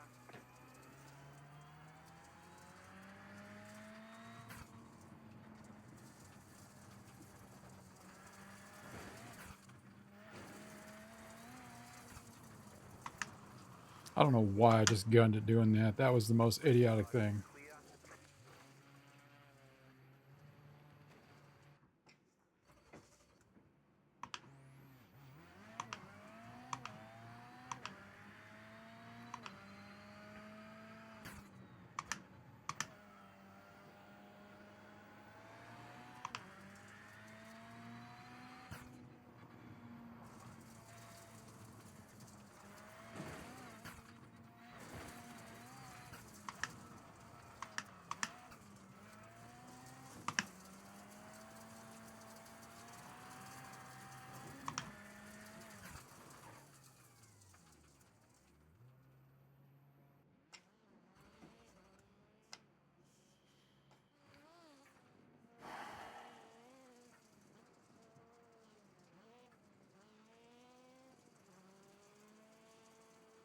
Forty-four 6. Huh. Thought I had. Oh, doesn't matter. Whatever.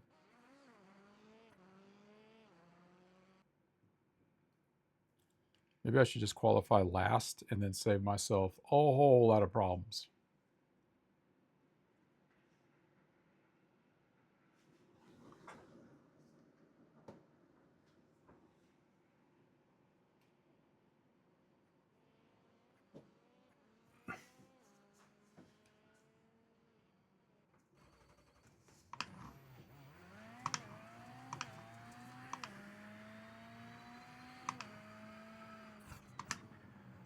You got a slow car on the right.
Go! Go left. New fast flat for you. They say you cut the course. You'll have to slow down and give up the time game. That was insane.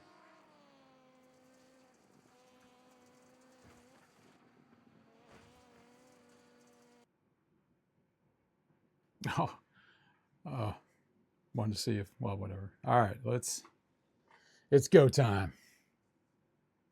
Again. Green, green, green.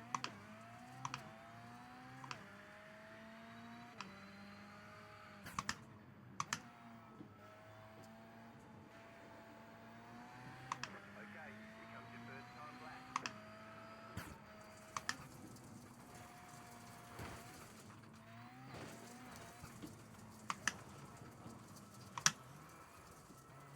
Oh, come on, man.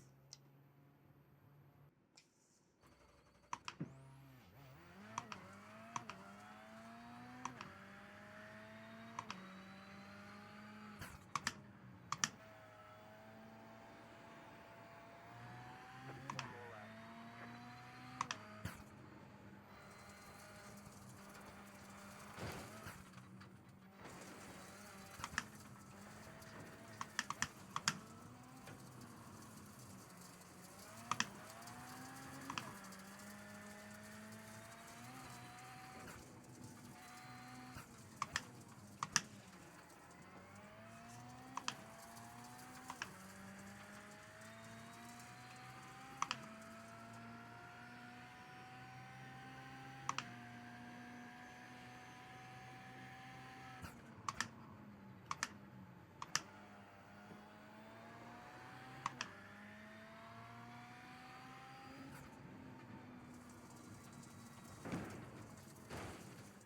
There's the flag. It's over.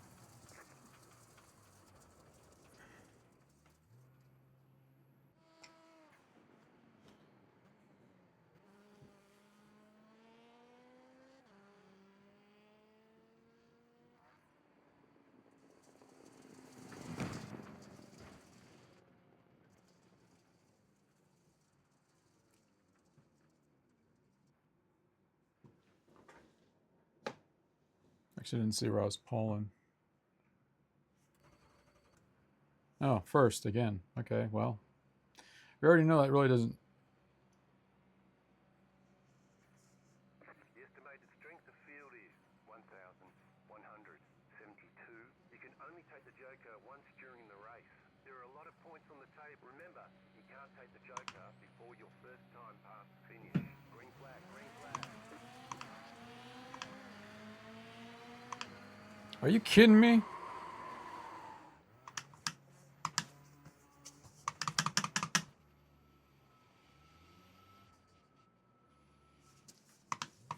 We got damage on the front end.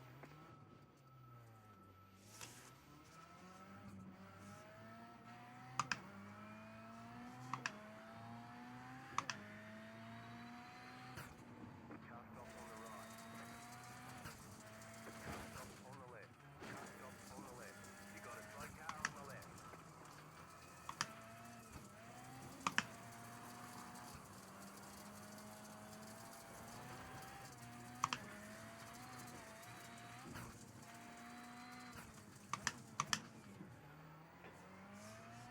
There's no way they didn't have enough room. There is absolutely no way.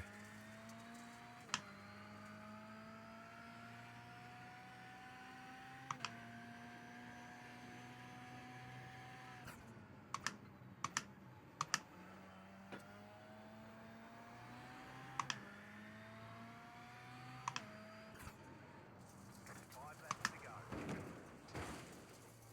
Slow down. You got a penalty for cutting the course.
Amazing how they were able to recover coming off the wall. I've never seen that before.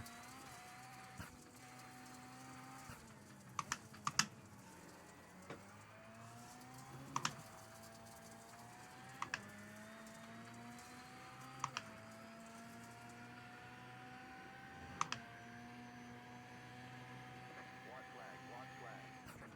Car on your left. Clear.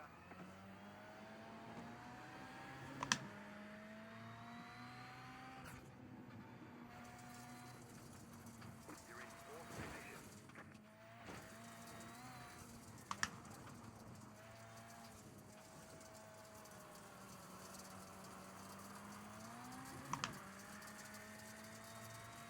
Slow car ahead.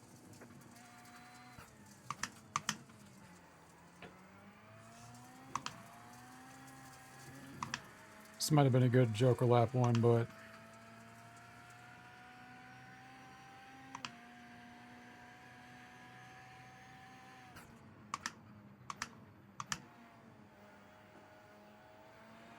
Car stopped on the right. You got a slow car on the right. Car stopped on the right. All right, there's a checkered flag. well, no incidents. Very good job. But we are definitely watching this one again.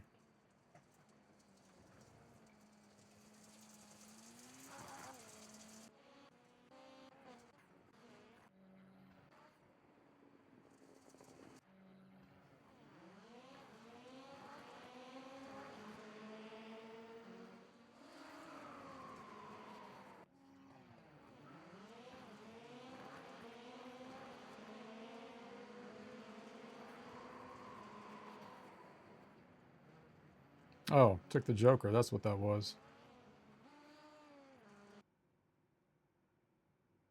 Whoops. I thought you couldn't take the Joker.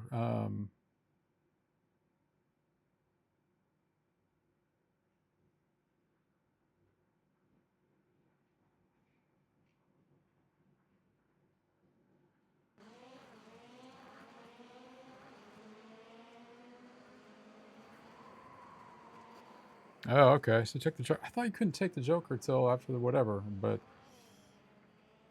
otherwise I'd probably take it the first thing out.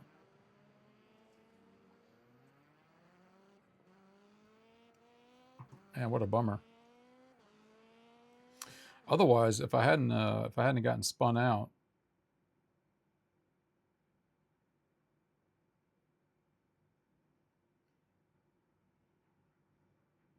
I had really nowhere else. So if I was going to do that, he's probably going to spin me out one way or another because after that first hit, I figure, okay, I'll just stick to the outside and follow all the way around. I mean, there's, because I was like, well, there's plenty of room. I mean, there's oodles of room here. I mean, it is what it is.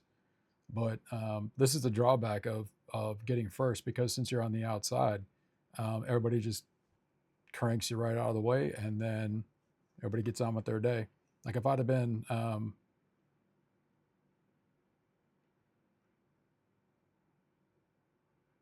ideally third, because then you have the whole outside. But thankfully, I do have a recording of I was actually on third position, and I thought, okay, I'm just gonna take the outside, no big deal. Let everybody fight for the inside. And a dude literally came up. You could see it plain as day. Came up and just wham, whammed me right out of the way, right into the wall. It was nuts. All right, I think we get the point. And then I recovered and blah blah blah, and I don't even remember what I placed. 0.06. So we didn't even make up what we lost last time. Best lap 44.380. All right, well, I had the best lap. So wait, is this my run? Wait, second?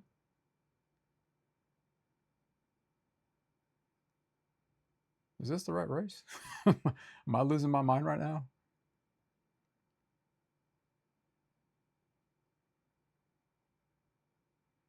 Because those other two cats were in front of me. No, whatever. Okay, well that's decent.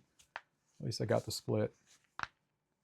But yeah, the unpredictability And it's like I don't want to qual slow, but that's just nature of the beast.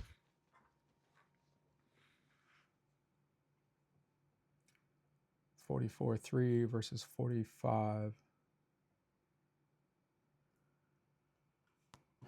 All right, we'll do one more and then we'll call it. Yeah, we'll do the 12:15 race and then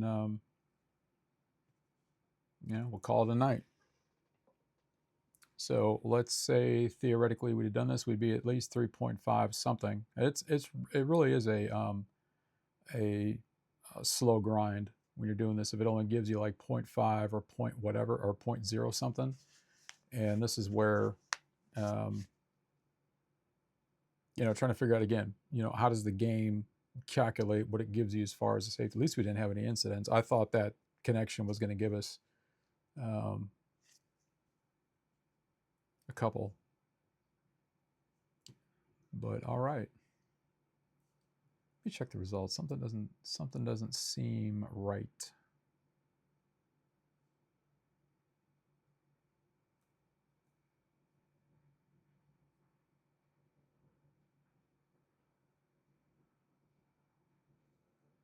$44.3.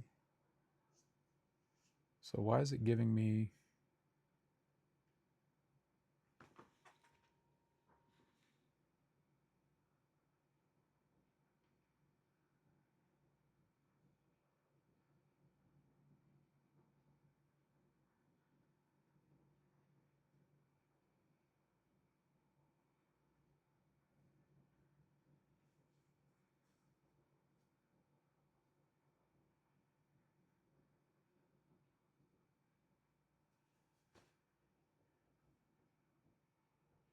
Oh, I need to check to see if somebody disconnected. That's what I didn't do. Somehow. Okay, let's see here. What was qualify? Well, qualify. Practice. Okay. Let's go back to race. Let's go back to.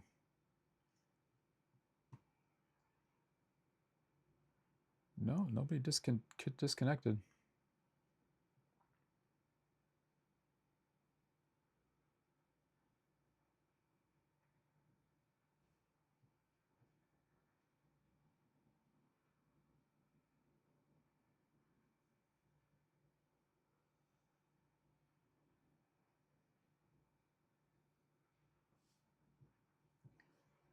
Yeah, something's not jiving here, but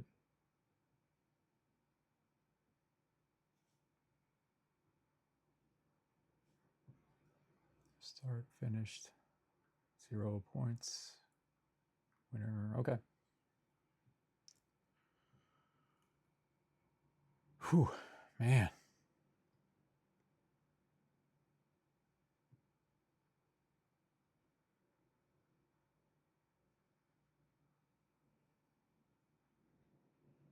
Oh, nice. Oh, the truck. I haven't really done this one yet.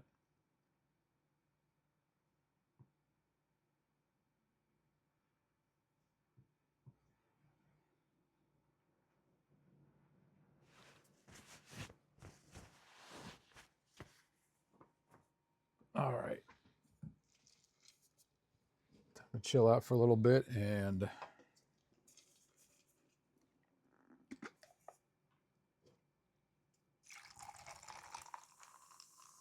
now, regardless of some of the petty frustrations, I'm having an absolute blast with these racing games, especially this one. This is my first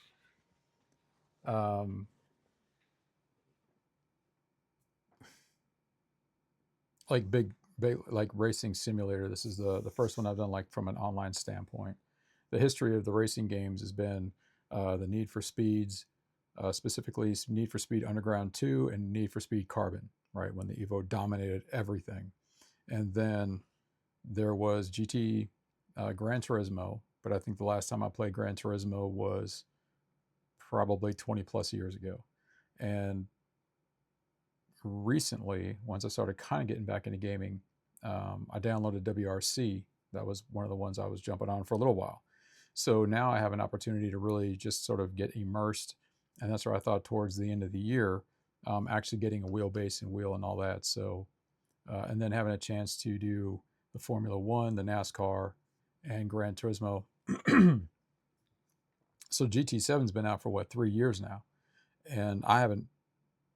When I did my first play Friday, that was the first time jumping in on it. So a little bit behind, but having fun. I always like GT7 mainly because of you get a lot of the history of the manufacturers, the people behind it, and that's what I kind of like about the game. And then they have the way that they kind of structure the way you do your circuit races, your speed tests, your licenses. It's has its own different kind of challenges, and I'm looking forward to Forza 6, which I've seen the promos for that. That's coming out in May. Now I'm a little pumped for that one, so I'll be doing my pre-order. I mentioned that before, but yeah, I'm definitely doing my pre-order here probably next month and getting geared up for it.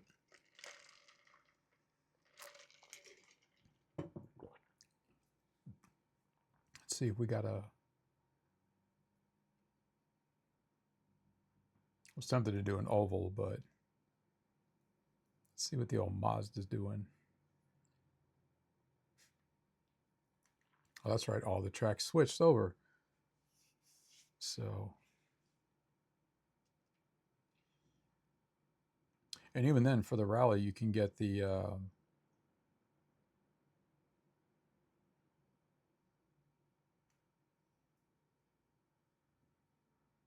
two. You can get the Subaru, and then you can get the Ford Focus. But I'm loving my Logitech, and pretty much all the cars have this kind of setup: the black and gray with either the Logitech logo, the Intel logo.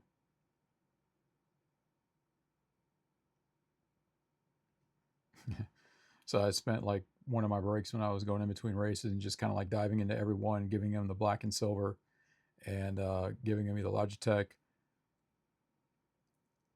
Whoops, that's not what I wanted to do.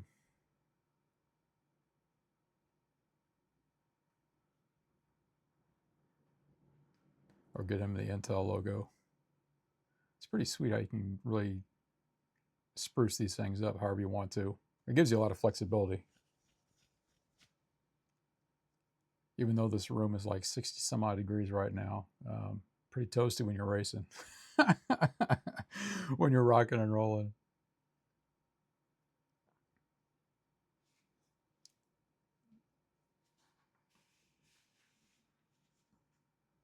I did a little bit. I did the NASCAR truck. Did that track, or at least did that sequence a couple times. That was pretty cool. Did I think it was this one. The one without the wings on it. Yeah, because that was a dirt road. Excuse me.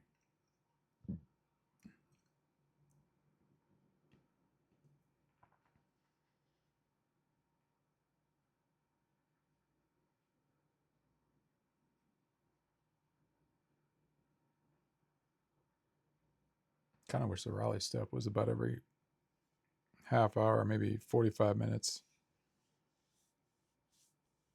But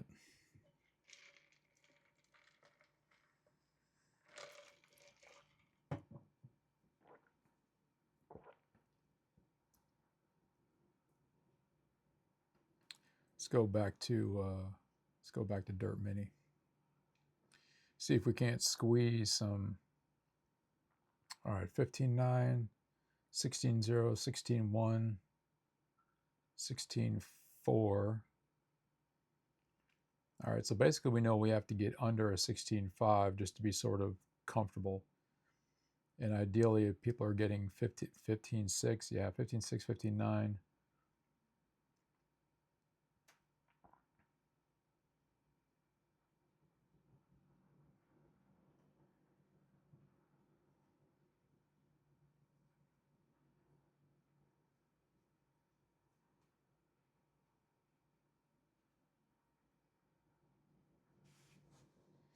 Now, when it comes to like Formula F125 and NASCAR, I kind of do that on my off time. So with Formula One, I think I'm on the fourth championship, and I got the first 3, and then working on the 4th. NASCAR, I finished out the first season, and then I chose to do the Xfinity. That was the next one that I opened up for season 2, and then now I'm just kind of rolling through those. And with GT7, just kind of going through the process. I'm almost done with the menus. I think I have 5 menus left. We'll say 6. I think I got 6 menus left. I've done the first 4 of the licenses, and so the championships up to that point, and then I think I'm on a championship circuit race right now.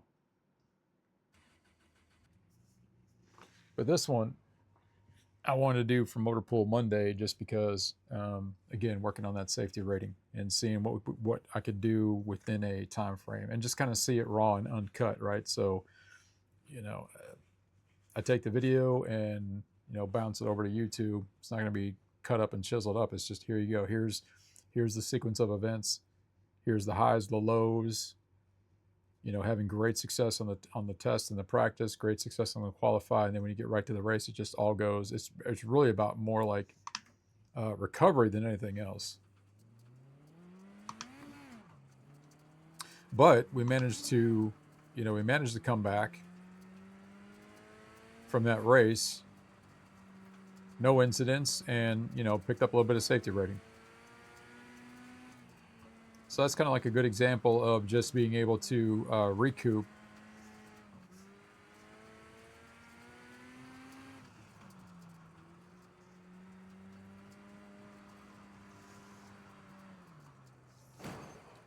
My brain's still in rally mode.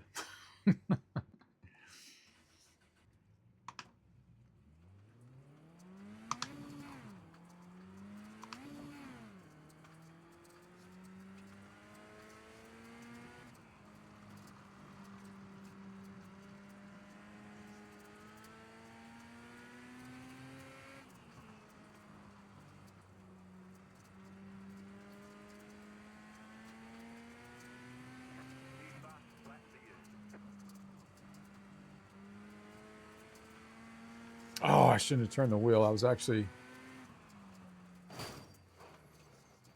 Oh, I thought I was gonna move. That's why I turned the wheel. I felt like I had just the right amount of momentum. I could have just kept my foot right on the accelerator and just sort of floated right around that turn.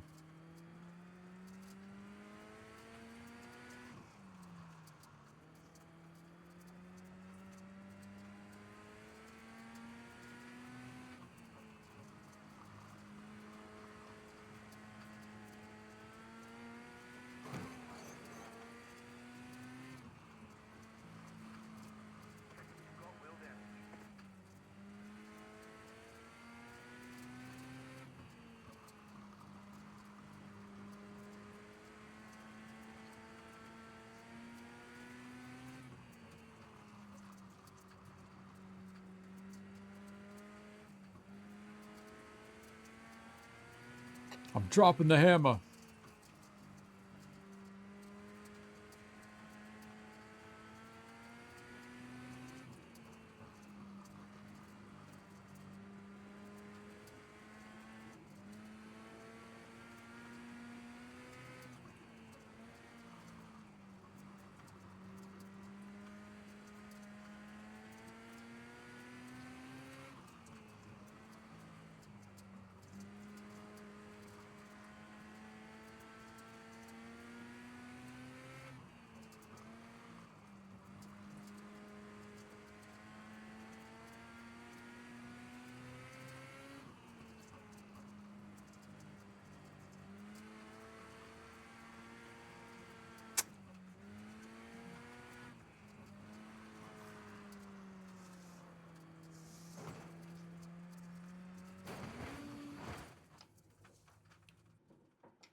All right, well, keep it under 17, but clearly we need to shave another half second off the time here.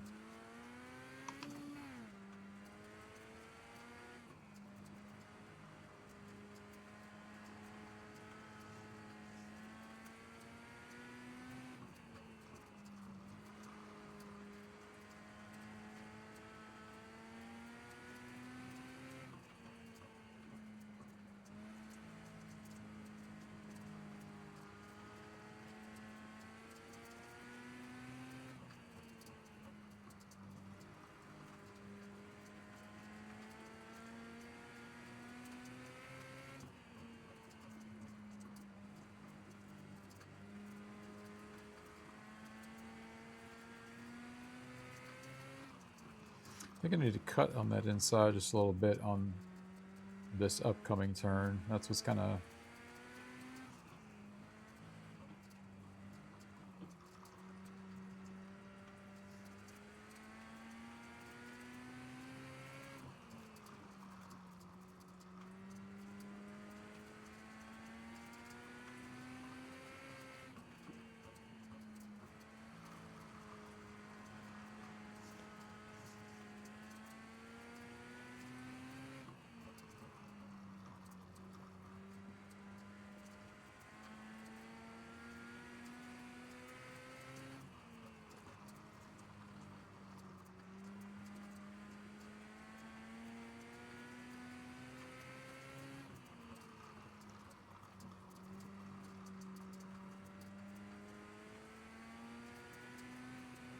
That was your fastest lap of the session.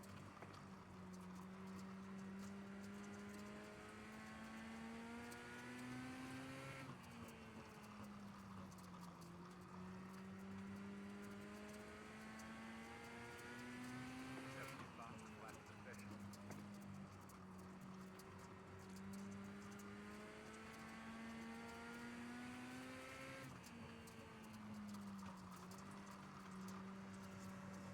Too much on that one.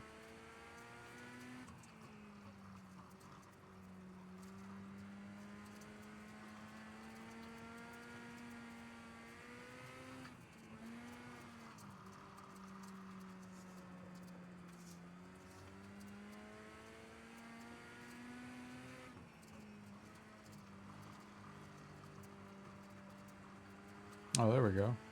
That's a little better.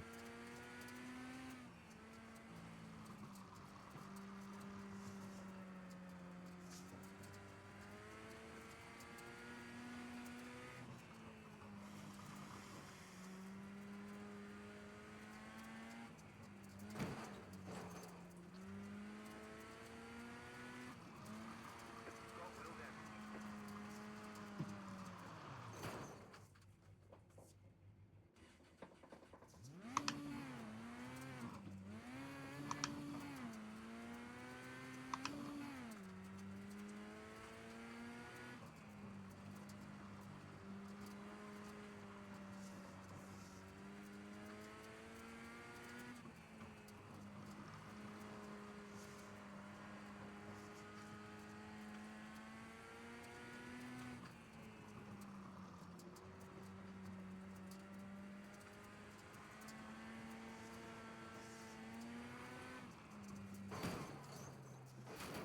Oh, I'm getting tired.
New fastest lap for you.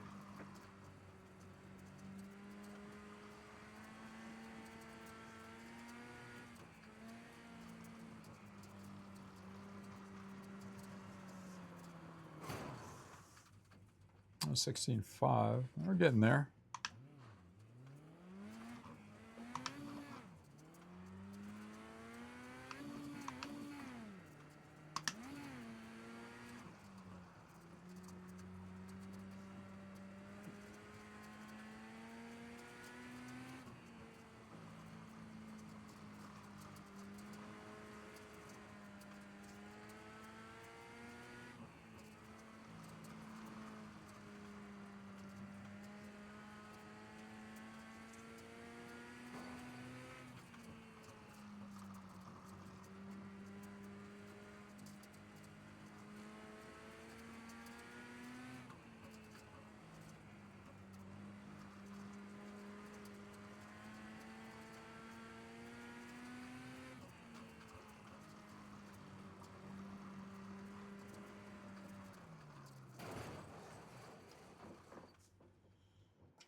Actually, let's get back at the other one.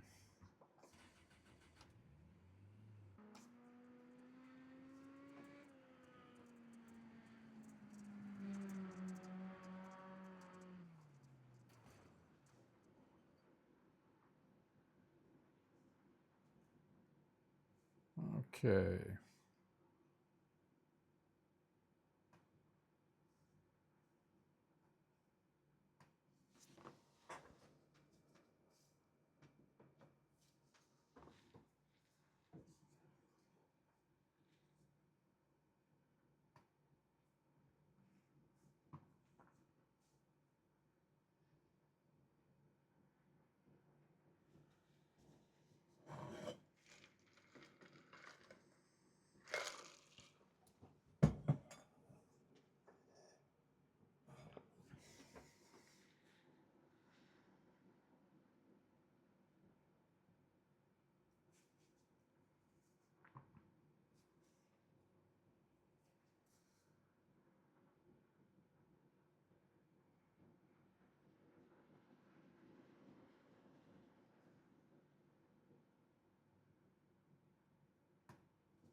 All right.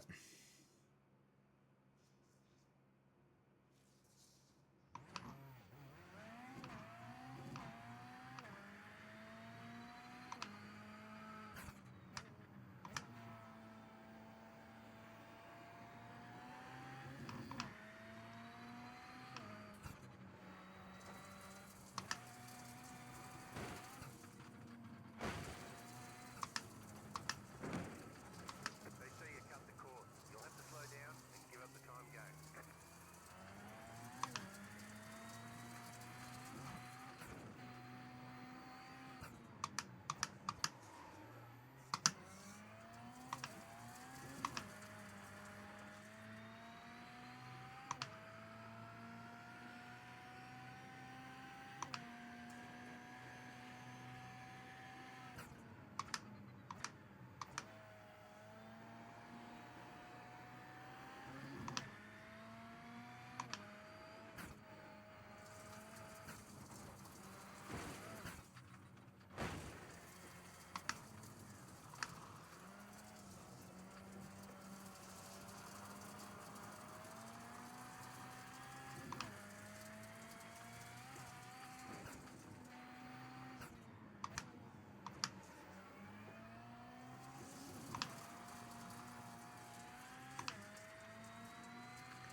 You cut that corner and got a slow down penalty.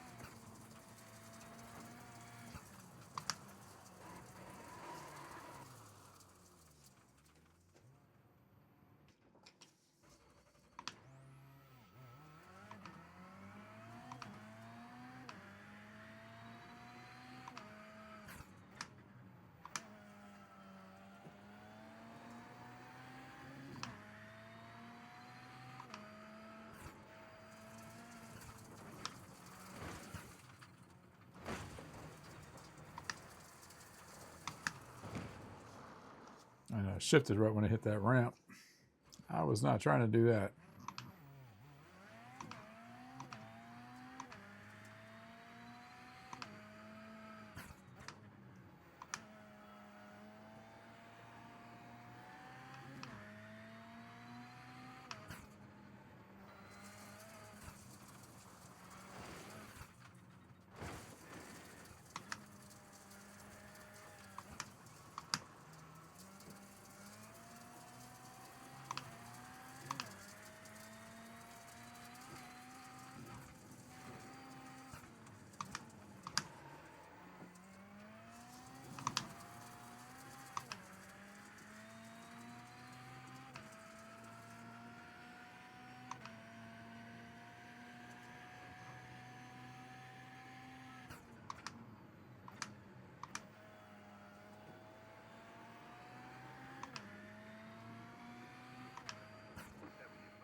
41.5. That's not bad.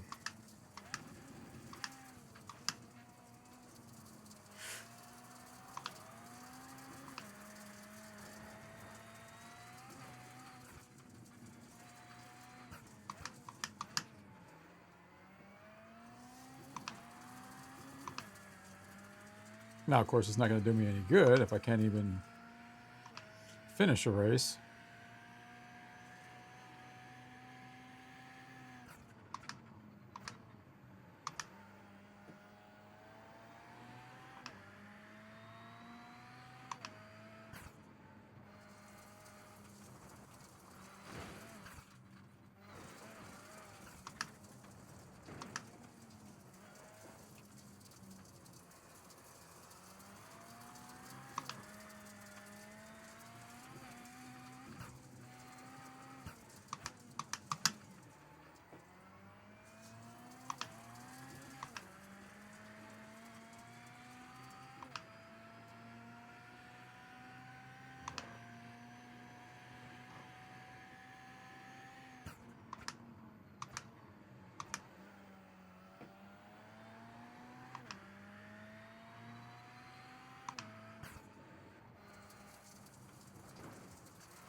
Come on.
That was a little bit too wide there.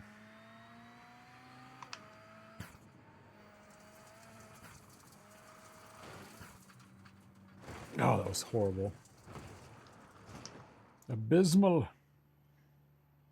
So a lot of it too, you know, you're on the right track when you can actually start to diagnose the driving. Like you know what turns you need to really work on. You know where the hidden speed is. It's just a matter of being able to diagnose it and then understand how to make the correction. And that's, you know, again, where you can really make those incremental improvements, right? So it's not really I need to shave a half a second. It's looking for those, you know, hundredths and tenths of a second on these turns, making sure I hit that first jump. That first jump really kind of makes or break the rest of it because you can finagle it. And part of what I was able to do a few times was just hit that. I was able to actually hit straight through the turn after the ramp. See if I can. What time is it? Okay, we got a little bit of time.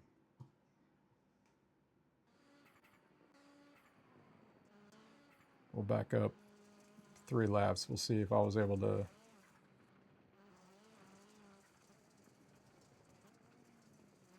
Yeah, so this was a good example of if you hit your ramp, if you hit that ramp just right,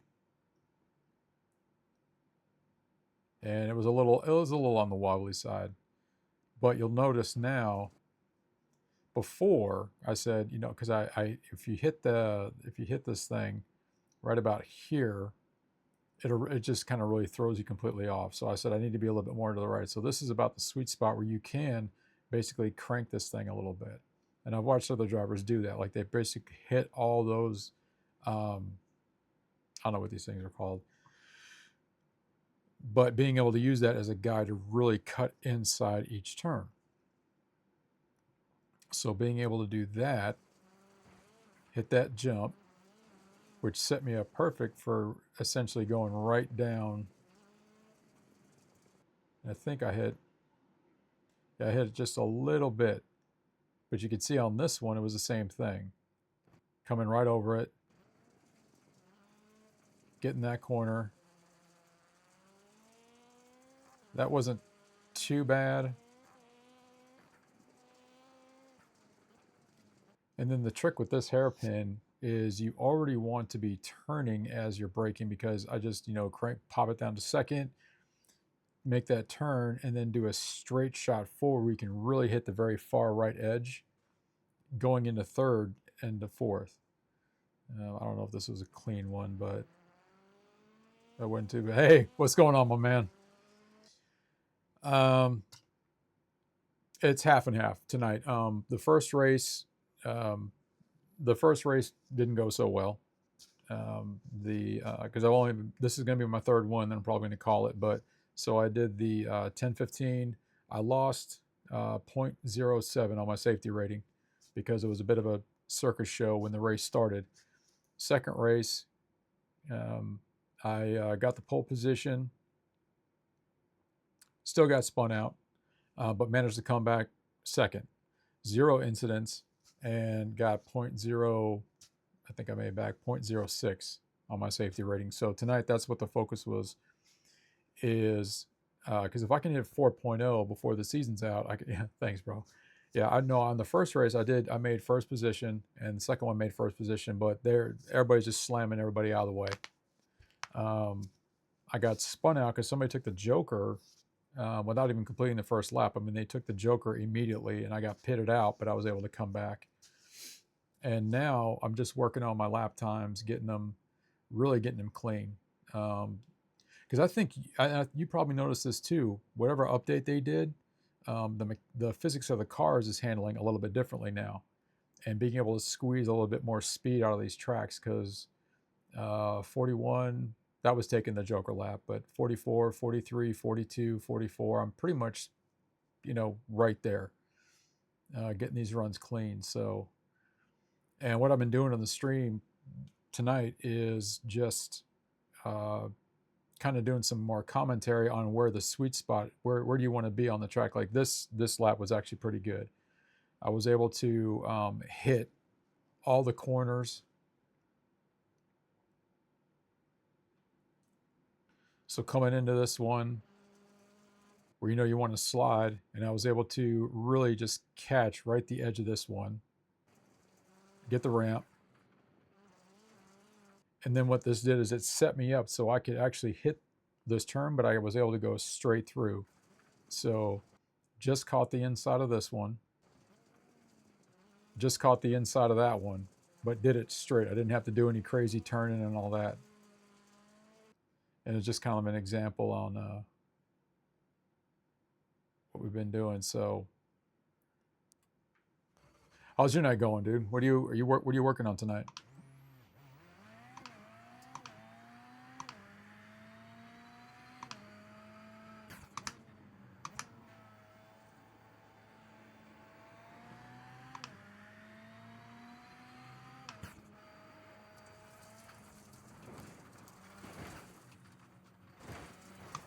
Oh, that was terrible.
All right, I think that was two. I think that was two 43s in a row. See, the problem tonight is it's not a lack of pulling the speed out of the track. It's yeah, 43.4, 43.3, and that's without using the Joker lap. So I know if I use the Joker lap, I'll hit 41. I was trying to squeeze maybe a 40 out of there, but tonight really is the main. So the main focus tonight isn't really trying to win. It's just trying to do this, get a safe race, get the safety rating up, work on that. But I'm having fun squeezing the speed out of the track. But everybody's just being, everybody's playing bumper cars, and I'm just catching the back end of it all. And it's just one of the frustrating things, what I'm going to work on tomorrow is going to be solely working on getting stuff posted to YouTube. So when I was doing the oval track last week, I had that one completely perfect run. The practice, the qual, the position, got the win, 0 incidents, and got a 0.48 increase on safety rating. And then the next race was an absolute train wreck, right? The exact opposite of that. So it just kind of shows the balance between, where does one particular individual want to focus their attention? Is it the safety rating? Is it the I rating? Is it or is it trying to place and get the split? Like for instance, I only got second, but I got the fastest split out of the track. So it's kind of like, you know what? I'll take it,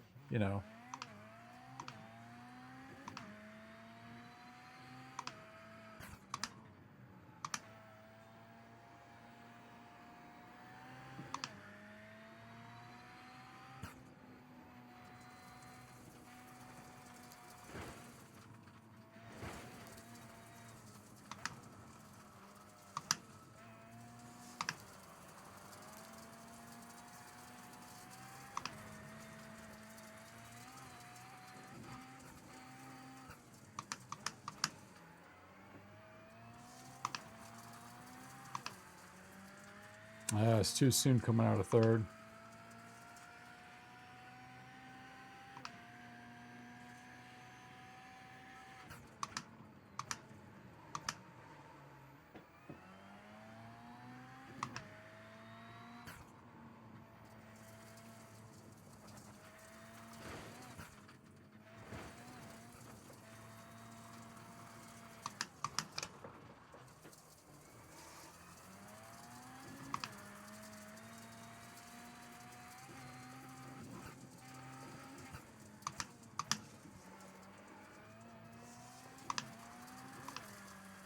Oh, shoot. I need to almost forgot what time it was.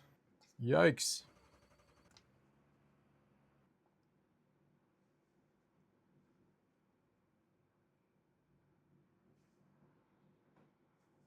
All right. I'm not going to have too much time to practice. We'll see what numbers everybody's pulling in this particular race. That's usually the first thing I do now is I kind of check the results, say, okay, where's everybody at? Who's really got their finger on the pulse of the track and who's squeezing the speed out of it, and that gives me my gauge on what I need to do. I feel like just placing last and just so I can finish without getting pitted out. I don't mind taking maybe like a bump and taking an incident if somebody tries to bump me, but I'm just done getting spun out or getting put into a wall. That just gets really annoying.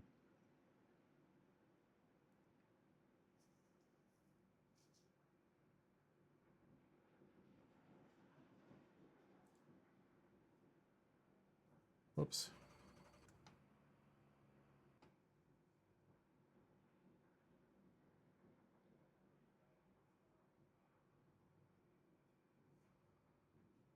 All right. Well.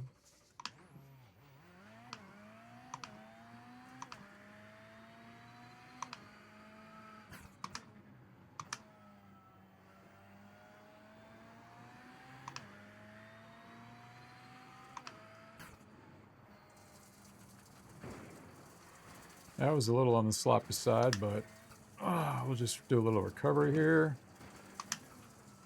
Slow down. You got a penalty for cutting the course.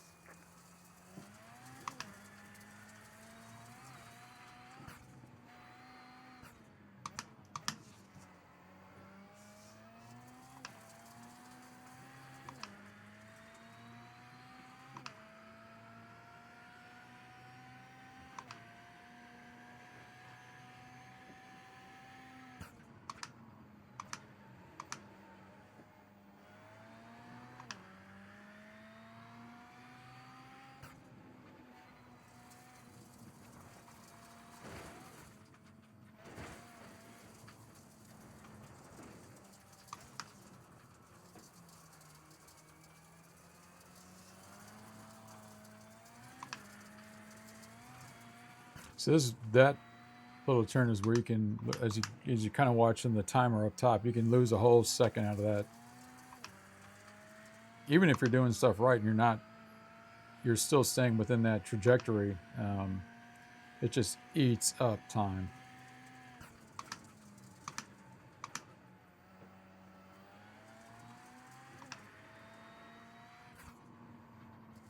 You've got the fastest lap. Goody gumdrops.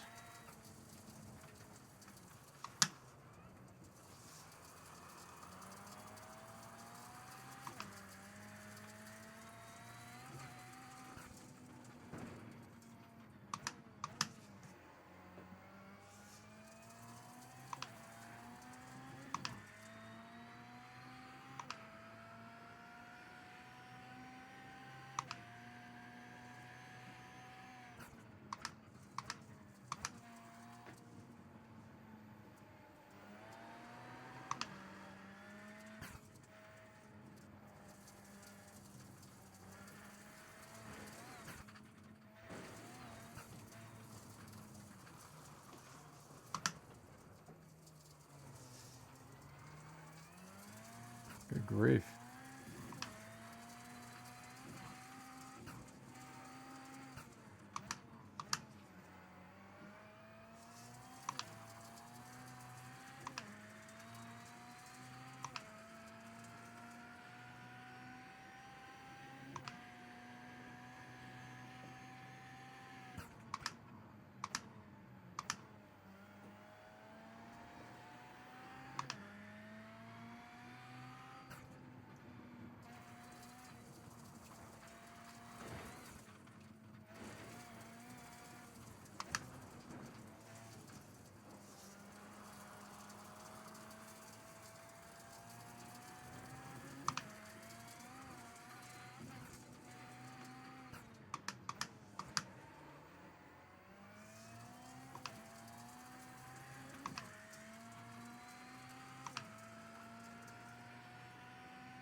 You just set the fastest lap.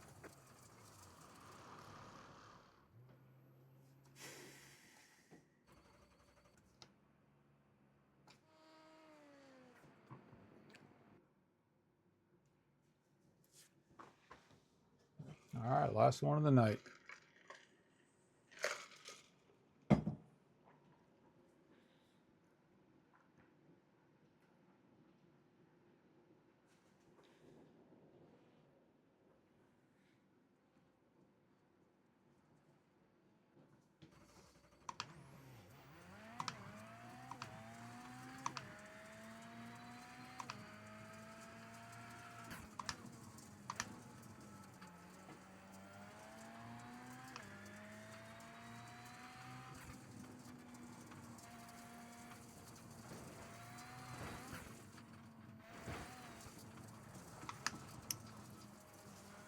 Slow car ahead. Go right.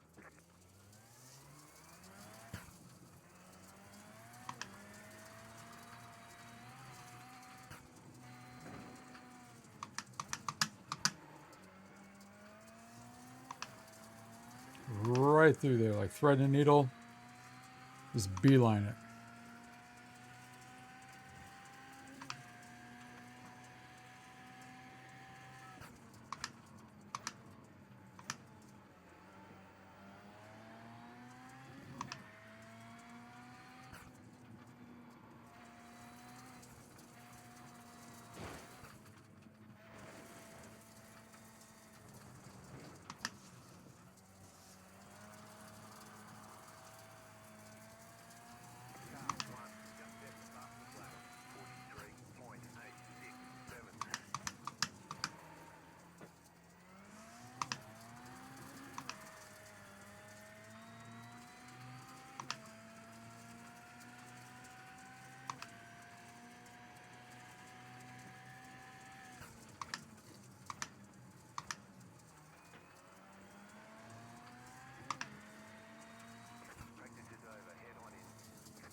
Did I get it?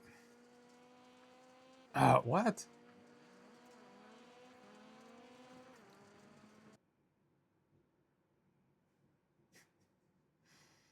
Oh my goodness.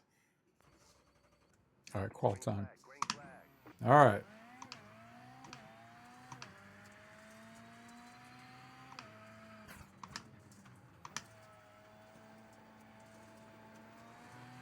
Okay, here comes your first time lap.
All right, there's checkered flag. 44-1. I don't know. I think I could have done done a little bit better on that. Yep, 43-0. Wow, it's a whole second.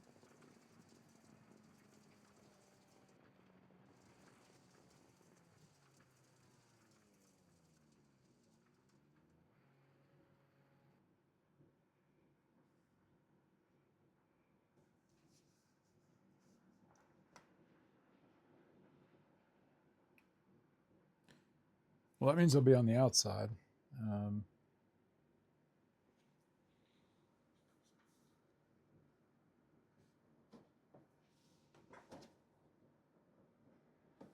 Get that fitted in there.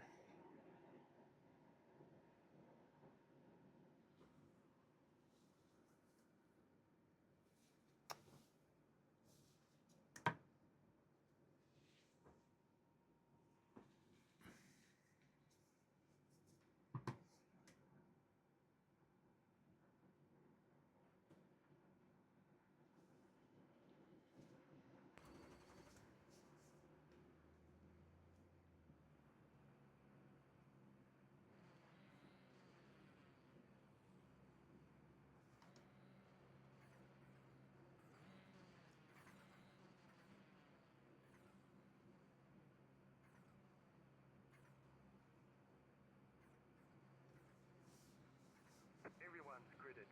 Remember, we have to use the joker. Remember, you can't take the joker before your first time past 50. Green flag, green flag.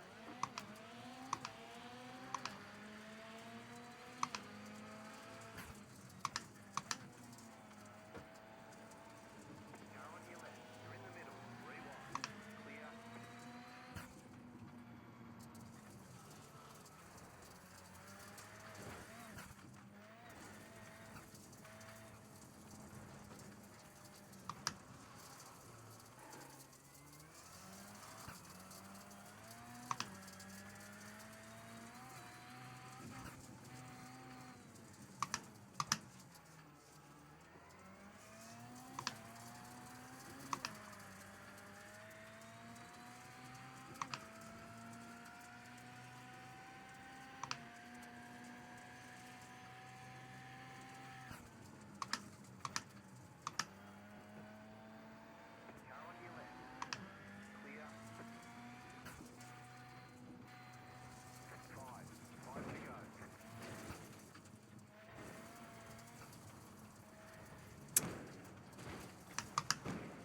Oh, for crying out loud, man. Cutting the core.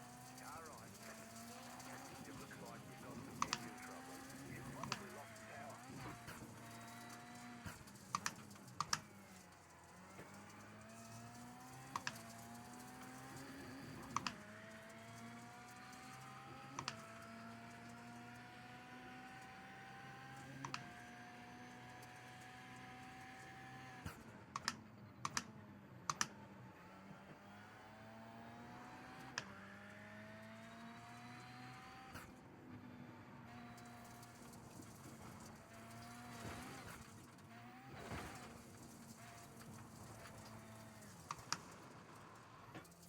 Car on your left.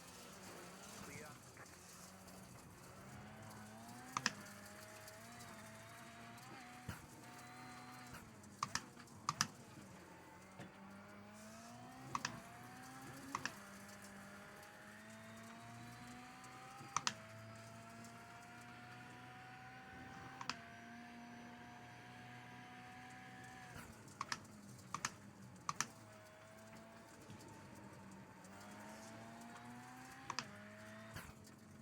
You completed the Joker lap. That was your fastest lap of the session.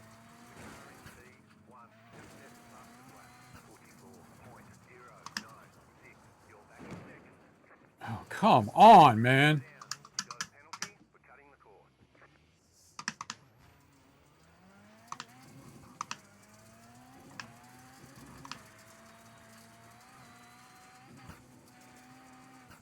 Go right.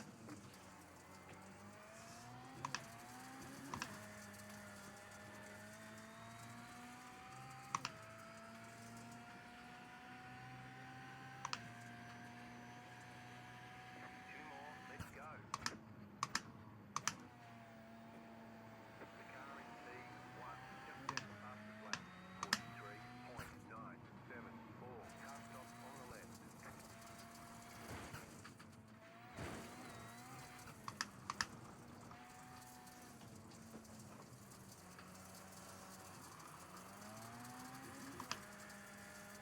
Car stops on the left.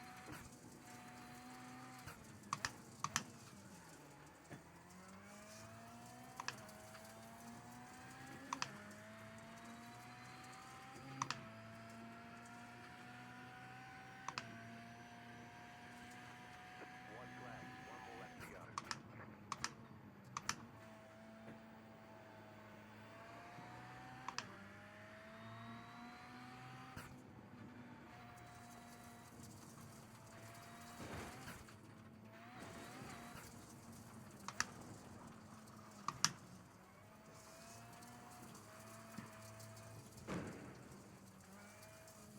You cut the cord. You've got to slow down and give up that time.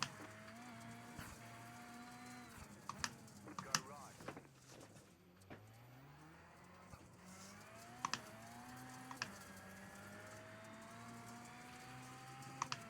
I'd rather lose the time than get those incident hits.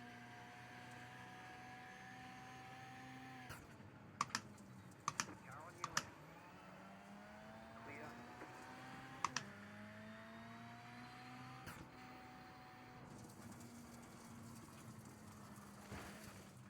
All right. There's the checkered flag. Nice run. Solid work.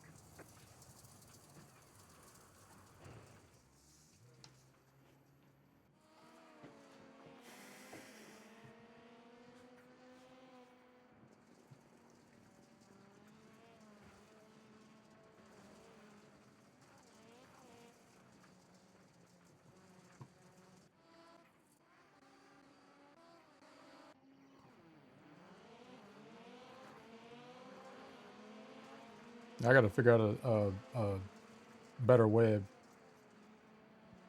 getting my takeoff.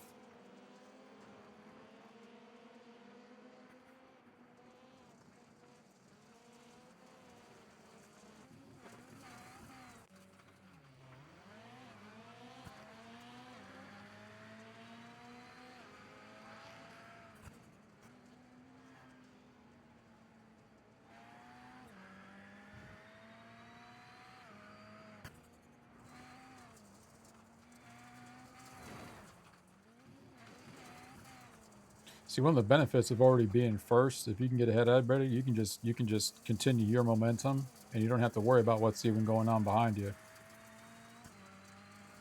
You know, you look at I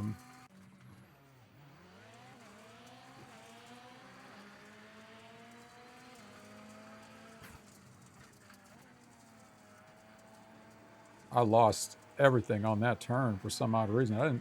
That's what I was hoping to do, is just cut that inside like I've been doing the entire night. And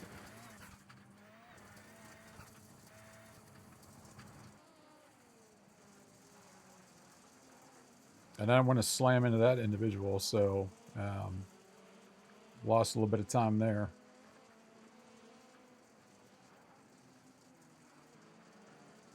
Lost a little bit of time there too.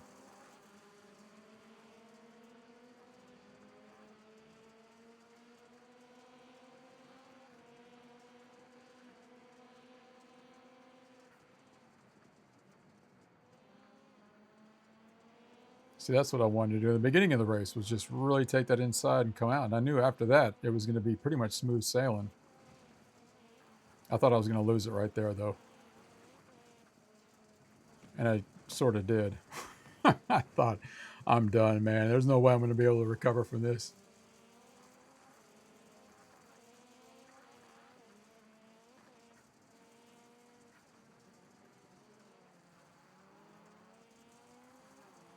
Thread the needle.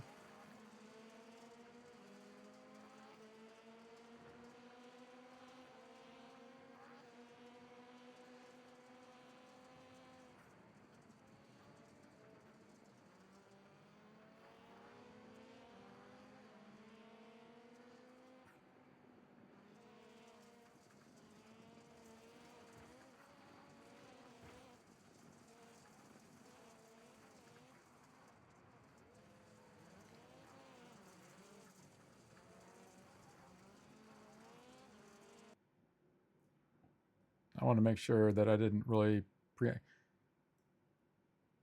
Unfortunately, here's what happened. I watched him spin out before looking at this turn, which is why I ended up overshooting this whole thing, because I thought, oh, okay. And I didn't think they were going to be able to recover out of there. So I just took my eyes completely off of the turn here,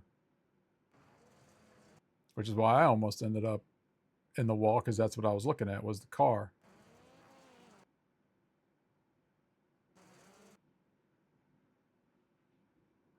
And I'm not trying to, I was just trying to get back to my thing. So from my view,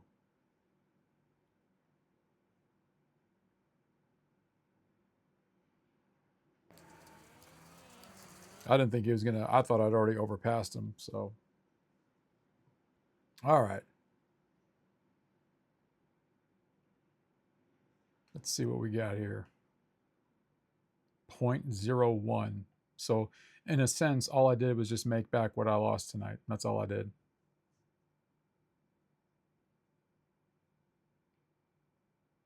Started second, ended second, 2 incidents, 0.01 safety rating increase. So, accomplished nothing tonight, really. 3 hours of absolutely nothing. Let's assume that, okay, so let's assume that I would have done good on the very first race. And let's say I got like 0.07, right? So that would have taken me up to 5.4. And then another 7, I would have been at least like 3.6 tonight.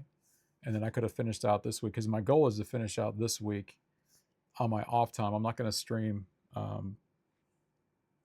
iRacing anymore this week, or any of the race stuff. I still do that on my off time. So the goal, of course, is to hit 4.0, get bumped up to be licensed. And if not, I can still stick with what I have and wait till the end of the season, which I don't really want to do, because a lot of times that's the suggested feedback that you hear. It's, oh wait, I want to see who got the split. Not me. I guess I didn't get it, even though it showed me in purple. Okay. What did I get? What did I end up getting, though? 44.4, 43.9.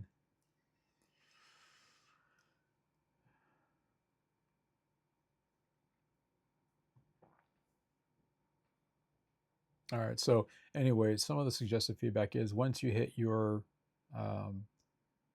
safety rating, just kind of hold out, maybe do a couple of races, but just kind of hold out, wait till the end of the season, then you get your promotion and you'll be okay. But if you have an opportunity, like in this case, safety rating met, achieve 4.0 for a fast track promotion, which right now, this is the only one that's letting me do that.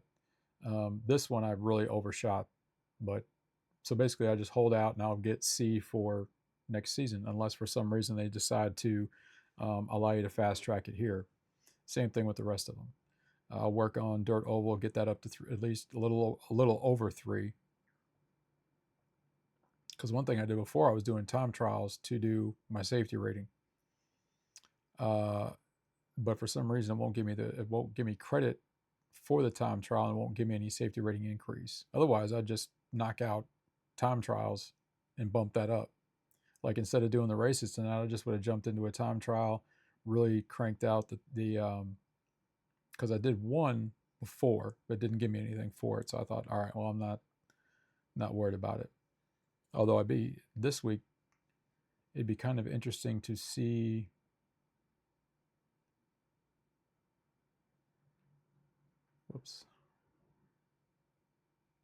where everybody's in fact, let's check. Let's see where everybody's at right now.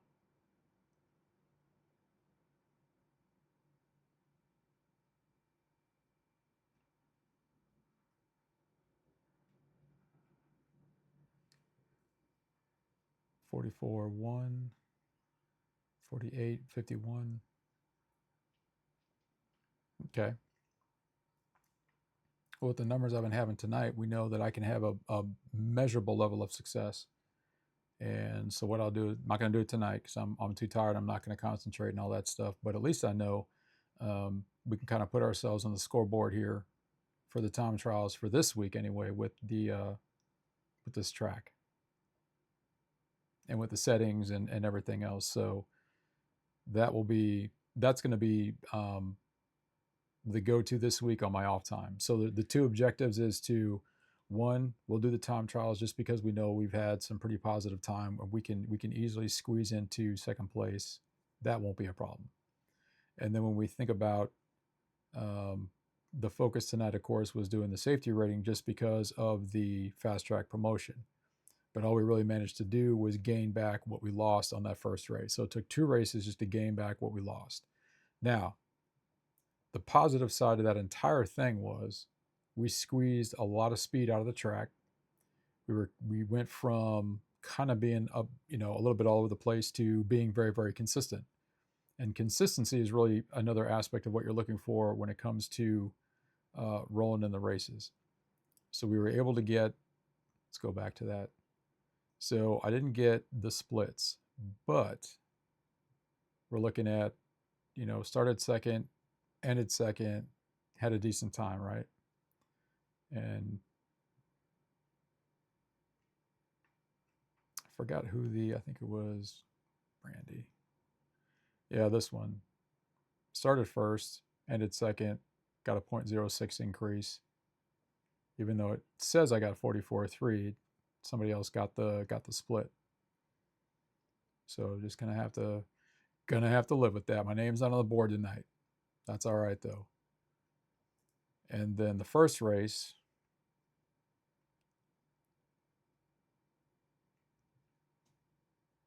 that's the problem when I forget who. Yeah, position first. This race was a train wreck and then lost 0.07, which is what we had to make up for tonight. And this was the one where I got, pitted out and couldn't recover after that one because everybody just flew by me and there was really no catching up after that. So ended up with a 6 incident one on that one. That was frustrating, especially the first race of the night too. And what's really is, you know, when you're qualifying and you get that first position, had a decent time, 43.9, you know, and then with the practice, oh, that's right, I didn't get a chance to finish one. So going back to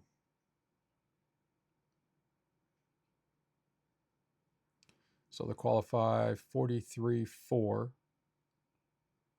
and then practice 40. Oh, that's right, because everybody was on the track, so I wasn't trying to really go for speed. I was just going for smoothness. And then this final one, which we just, how far? Oh, I was not. No, yeah. Qualify 44.1, and then practice 46 because everybody's on the track, so I'm not trying to, you know, crazy get bashed into everybody. So I mean, that's pretty much. So looking at the, you know, the 3 races tonight,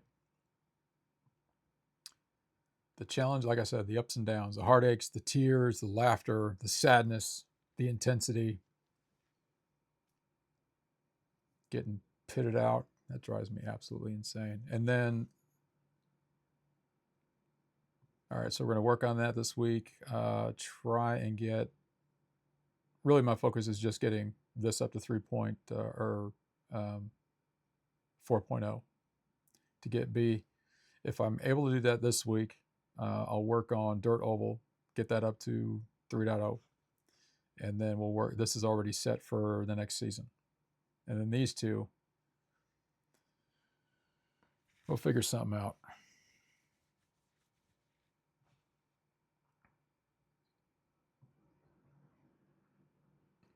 All right. So all in all, it was a good constructive night. Got some stuff done, made some good times. We know that this particular track, Daytona Rallycross, the first one I've been on, the one I'm extremely familiar with, very comfortable with it. So that just means throughout the week it's just going to be, you know, don't have to worry about, you know, qualing, don't have to worry about any of that stuff. It's just getting on, getting after it, and all that good stuff. So appreciate everyone who is jumping in and out. Shout out to Ryan if he sees this, if he gets on again. That's the cat that, I'll just say that every so often when he jumps in, that's the dude that helped me out a few weeks ago, or I should say the end of December, when I was doing the Daytona Rally. He let me look at his POV when he was going through the sequence, and that's how I was able to start squeezing more speed out of the track. And now it's pretty much got it locked in. So appreciate everyone's time and attention. And then I'll be putting this on the tube probably tomorrow because I got a lot of stuff I got to work on. So, all right, everyone, have a good night, and I wish you the greatest success in all of your gaming endeavors.